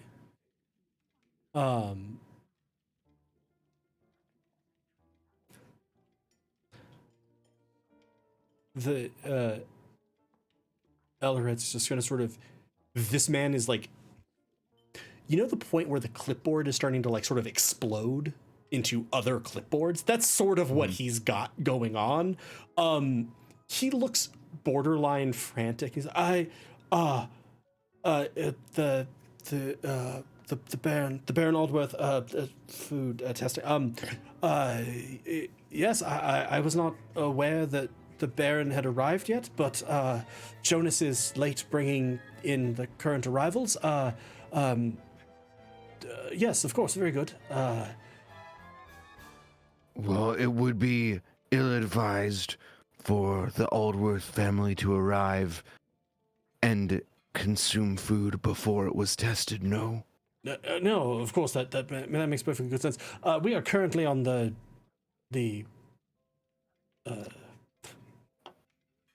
trying to think of, simultaneously trying to generate the voice and then trying to think of what he's saying is a little too much. Currently, the food is being circulated in platters and serving. If you wish to sample what the Baron is going to be eating prior to him eating it, or any member of the family eating it, you would be best advised to simply stay with them. Once the dinner has been announced, by all means, please return here and I can have you sample his portions and bring them to him. Yes, that is all very good. How can we be certain that no other servants that are delivering food will be taking it to the Baron? Well... You are the person in charge of this, no? No, I am. With the kitchen line, I will assure for the dinner that the Baron and, of course, the entire Aldworth's family will be handled by you. I will note that down. As long as you are here, there should be no issues with that. And as for any of the various snacks, that I would simply recommend that you try something first. I can assure you, we have vetted everyone here who is preparing the food. They are all certified members of the houses of the Gem Garden.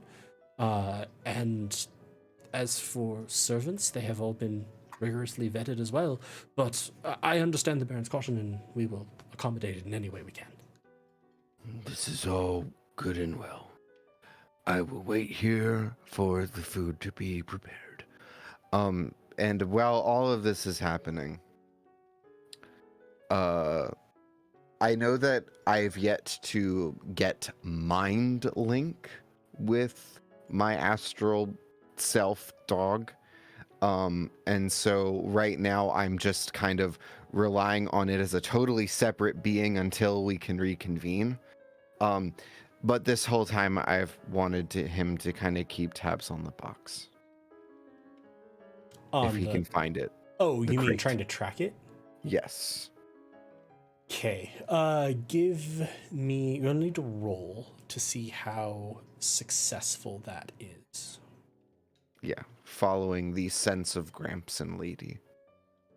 The waning sense. All right. So, I would say probably, either hunt or survey makes sense. Probably, I would say that both of those could make sense. I would say probably hunt makes a little bit more sense to me because you have a specific target. You're not, looking around a room. Okay. Yeah. Sure. So to do that, I click on the thing and then I hit, what is my position? Position, we're going to say, is standard, and effect is standard.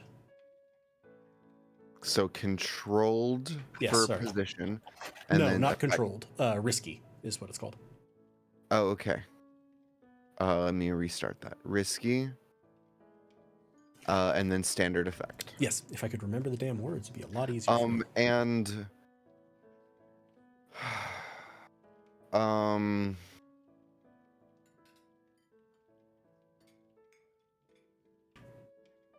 I feel like because of the kind of like dejected state that Hux is in, I think he's gonna be probably like pushing a lot of these early rolls just because he's trying to like make up for something that Okay. happened. So pushing yourself is 2 stress and you add an extra die. Yeah, so 1 extra die. I'll probably do that for the next couple rolls, which isn't great because he has a lot of stress already.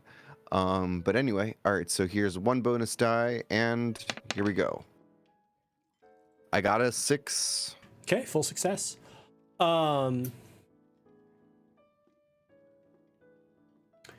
You set your astral self to begin hunting for this.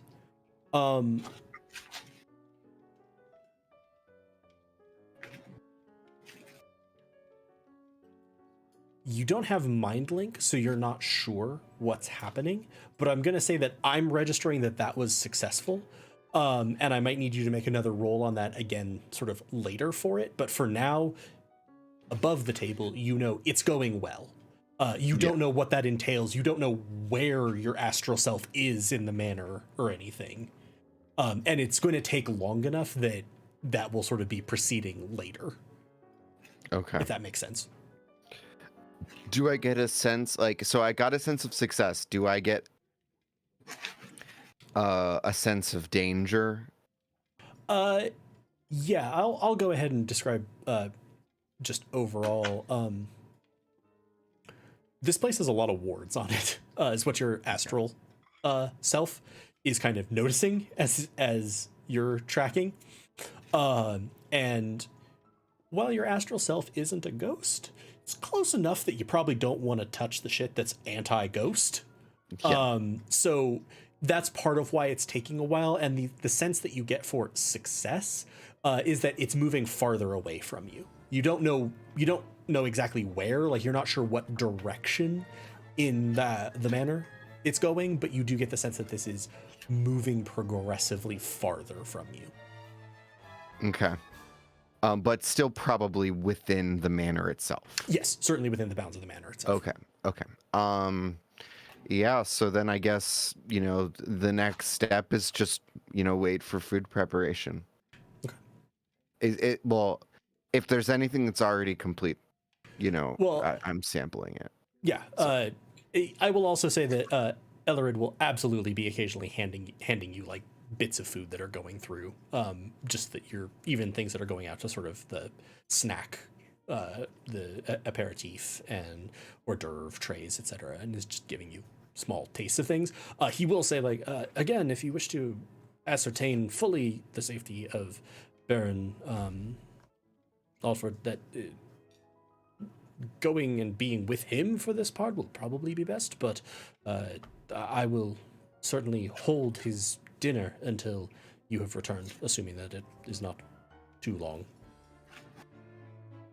Yes, I should go and see if the party has arrived. I'll be back momentarily. Okay. And I think, yeah, I'll try to scope out and see if the Aldworth family has arrived. Very good. Let's cut to Mook. So this is in the Wayback Machine. Pat, you're so loud when you shake, and you always wait until I'm pushing to talk. This is essentially you all walked out of the kitchens. Mix grabbed you and started yelling about Silverlight. Gramps was just like immediately like scanning the room for someone that he was interested in. And Lady seems to sort of, you kind of caught an edge of Lady going over to talk to a very quiet-looking young man. But where did you go? First, I would have kind of like assessed the room and kind of looked around to see what,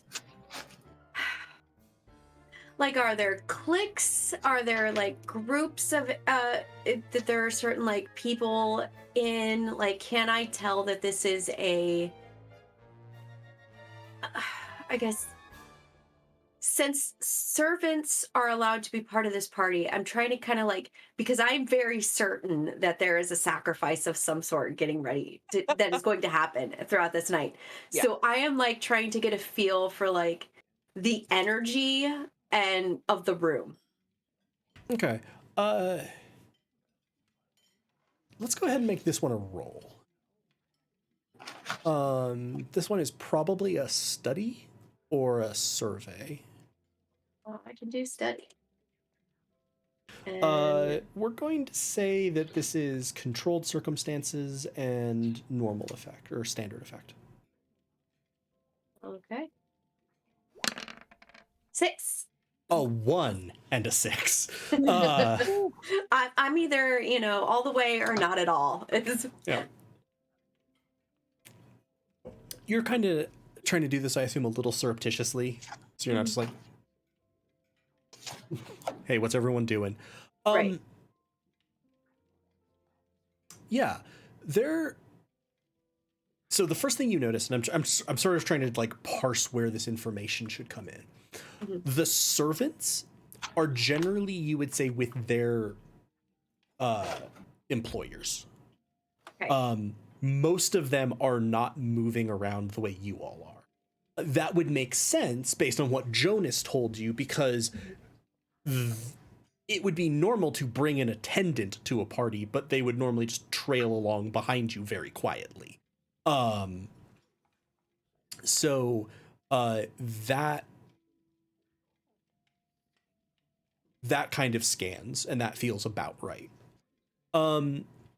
You see several sort of socializing knots and sort of whirls of people amidst all of this. I'm also going to say you're somewhat scanning the room and just sort of looking for like interesting people. And booze. And food, yeah. Booze. Okay. You will see an attendant is going by with a tray of, it's almost like in a bowl sort of style, which is very nice cut crystal, and the liquor is decidedly brown. So this looks like this is a strong drink, which he will certainly offer to you if you want one. Yeah, definitely. I would definitely take a drink so it doesn't look so bad. So you're in me sipping looking- your drink and sort of surveying the scene. Right. Yeah. So one knot that stands out to you is very interesting, and this is sort of going on that you're the spider. You watch the connections. You watch the play. There is an extremely attractive drow woman who is clearly able to run the room if she needs to.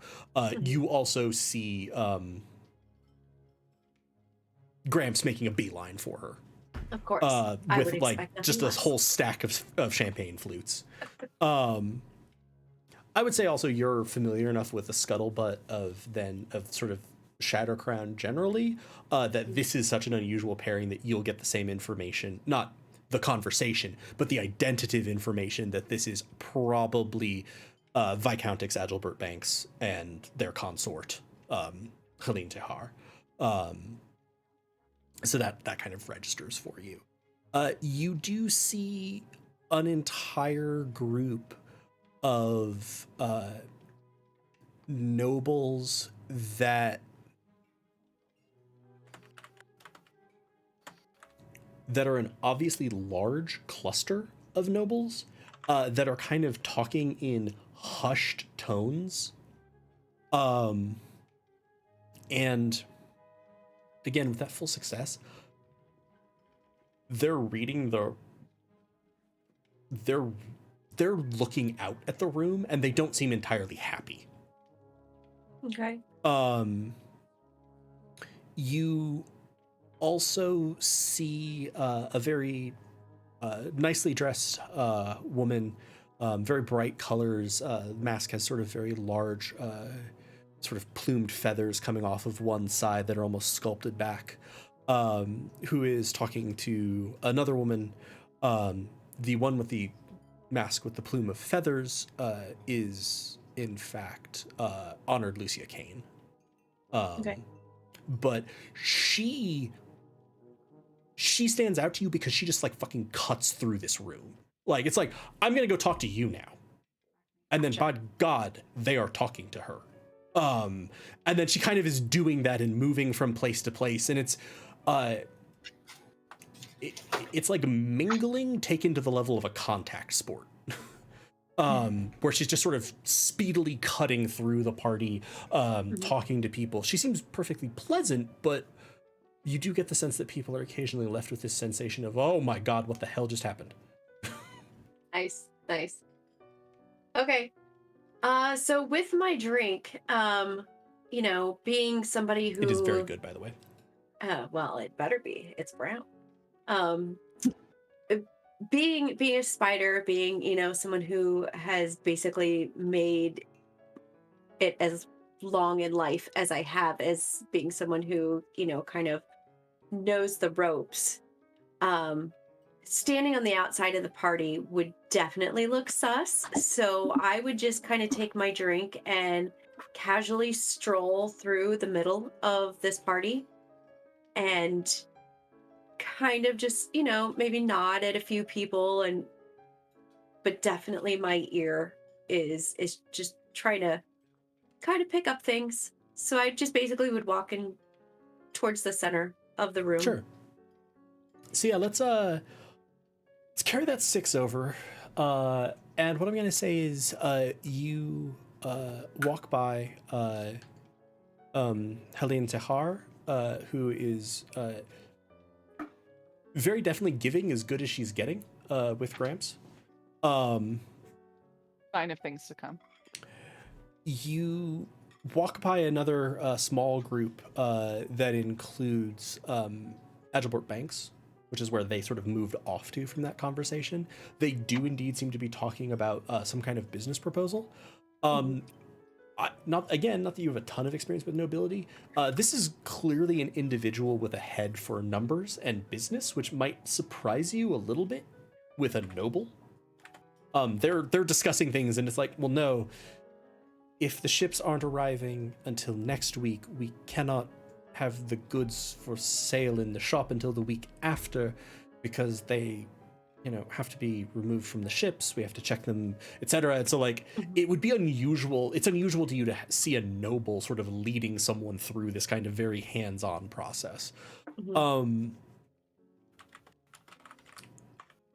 You pass through the group, the sort of large cluster of nobles who had seemed somewhat unhappy.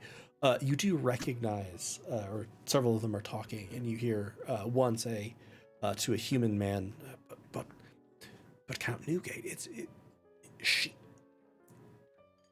we cannot not attend the Duchess Blog's fete upon arrival to Shattercrown. And the man addressed as Count Newgate, it's damn suspicious and I don't like it. This is our city. Don't need some duchess from the capital coming and screwing everything up, just as the damn Aldworths and everyone else are shaking everything. You don't understand. This is not good. They are the closest that you come to someone noticing you as you're cruising through. Like, they seem like they're a little on edge and noticing people moving in their general area. You don't think they thought you were listening to them, but they do sort of, one member of the group will sort of shoot a glance at you. And then you end up near a relatively older tiefling woman who is talking to a very handsome human man. And she's like, "Ah, but Mr. Guest, you must understand. It is so interesting to see you here with Miss Tahar and the Viscountess. It's just, it breathes much needed life into the event." And as you listen just a little bit, and it doesn't all have to be active, this appears to be a Baroness, Alice Boulderdown. And then I will say at about this point, Mix appears, sort of cutting through the crowd, and will just sort of be like, "Hey." Mix. Okay, so it's just that Honored Kane, that person, and I kind of like I point with my eyes because I'm trying Again, to like not be conspicuous. like a feather-plumed shark, just making her way to another conversation. Yes, that's the what was it, Lord Captain or Captain? Knight Captain, Knight Captain. as in KN. Yes. Knight. I was like, I didn't think it was Lord Captain. Okay, Knight. That's like the Knight Captain of the assault wing of the Justicars. And I thought, okay, and got the info from her friend, who is actually her servant, not her friend, that she will totally tell you all sorts of cool stories about her latest projects if you just get her a little drunk. So I thought that sounds like something you might be interested in, and I'm going to never, ever, ever have my face be seen by her. What was her name again? Honored Kane. Well, honored is her Her title, honorary title. and Yeah. Lucia, Lucia. Lucia, Kane, Cain. Okay. And then her rank is Knight Captain. So you, let me get this straight. Rachel, we can hear you. So No, I said sorry. you want me to go get this woman intoxicated, and She's probably like, already. is it? But I mean, like, is there like something particular you want to know? Well, as you know, that, and like Mix looks around and is just like, the Justicars do lots of interesting assaults on things like shipping cargo. It could be elucidating to know more about things like waterway chases and whether people are talking about that, and if they know that there are lightning towers that have been damaged or other boats smuggling things. Okay. Just- So you want me to go and see if anyone knows about the trouble you caused? No. Yeah. Maybe if that came up. Sure. But I was actually more interested in knowing what because like the Justicars were probably doing all sorts of interesting things tonight. Wouldn't it be great to know about why? Or why not? And are you going to come with me? Would it help you in some way? I mean, I, at this point in my life, don't think I care about the information that you're looking for. So, Really quiet under her breath, she's like, "You don't care about why they were at the docks?" I mean, That I do, but at this point in my life, and I'm holding this like chalice, this bowl up at you with the drink. This point in my life, You see a tray of shrimp puffs sort of go by. and then I like go after the food. Don't care, but if yeah, I So- guess I can do this. I'll go with you. And she'll take some of the drink away from Mook, and like in the service of not letting Mook get more drunk, will drink some of her drink. It is very strong. As a nut. Great. We are essentially talking about like by bowl I mean like sort of like a traditional like sake bowl, but this is essentially probably the look and say strength equivalent of like an old fashioned, being served in a not small strong. container. Okay, just a lot of old fashioned. Yes. Okay. So I'm going to say that just because of where we are with time, you all can be heading to do that. And there's actually 2 more things that should happen before that. You do see hawks emerging from the kitchens. Some of you, especially you, lady, because you're still sort of over by the stairway where you started. And the first of the 2 things that we'll deal with before we end very briefly is you see someone wearing a sword, not like a sword drawn, but someone who is clearly wearing a uniform, moving towards the stairs very quickly. And you will see them stop and snap a bow to Samelin. And we'll sort of like, and you'll see them whisper in his ear, and as they step back, will salute, and say, "Yes, if you could let Honored Kane know, Honored Toka." And then we'll pivot and leave. And you're going to see Samelin sort of turn with, I'm terribly sorry, lady. I've been enjoying our conversation, but it seems I must go find Honored Kane and update her about some goings-on. Absolutely. Did I hear this right? Honored Tonka? Toka. Toka. T-O-K-K-A. And that's how he addressed Samelin? Yes. I will also say that as something clicks into your mind, a thing you've heard before, because while you're not much, you are very interested in the mystics arts and the arcane.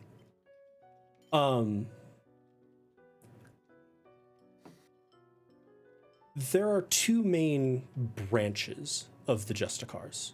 There are the assault forces, who are what most people think of for the Justicars.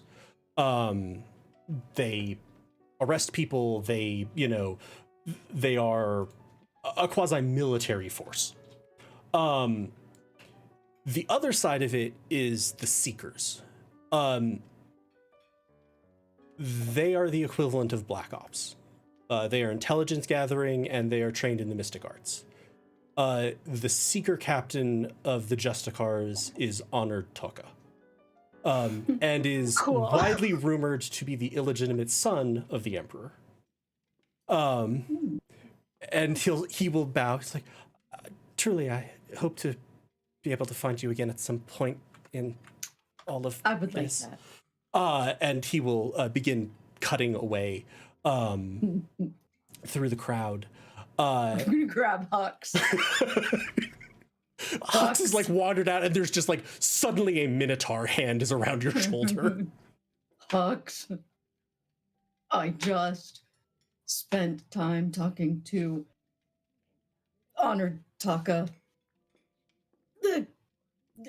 What was the title? The captain of the Seekers. The Seeker Arm of- he's the Seeker captain. As if she's the Knight captain, he is the Seeker captain, or Seeker captain. The Seeker captain. Yep. Who was there with the Knight captain? A little freaked out. And as this conversation happens, you are essentially cut off.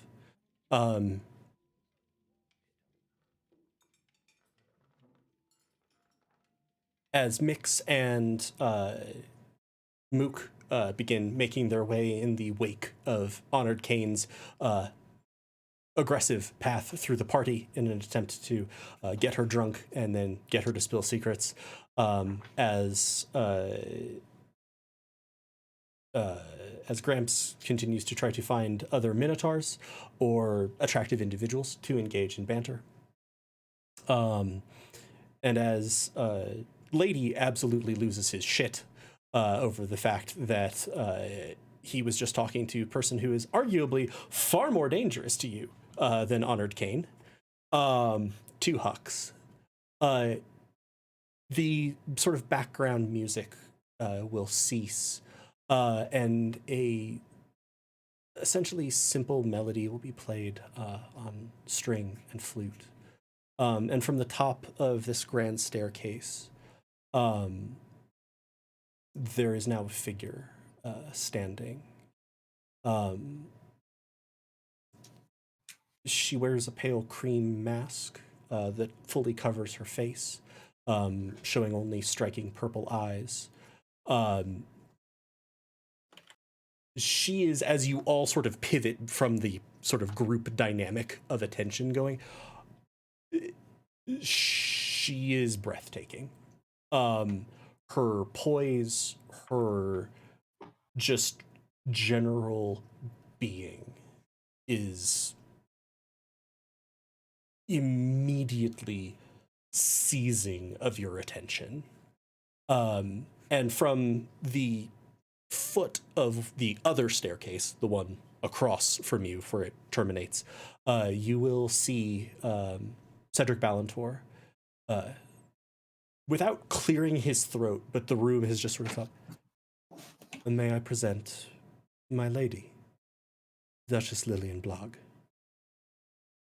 And from the top of the stairs, thank you all for coming.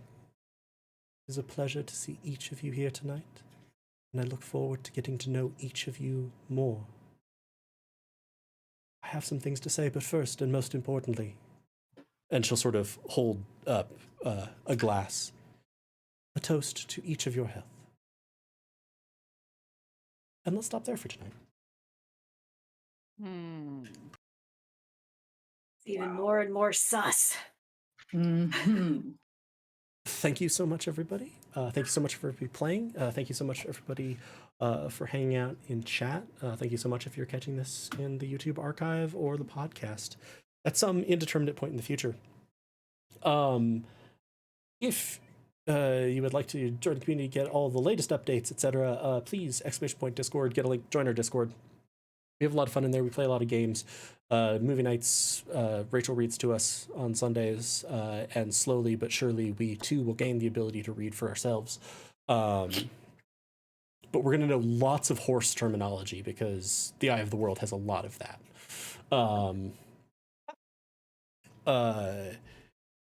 Had a great time playing. Hope everybody here had a good time. Hope everybody listening had a great time. We will be picking this up in... I will get back to you about that because I haven't finished going through the results of the doodle poll. We're figuring out the scheduling, but I haven't filled that out yet. I should do that. Yeah, same.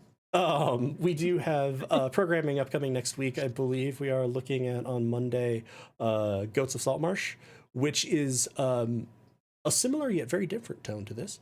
I think on Tuesday we have Monster of the Week. Is that true, Sam?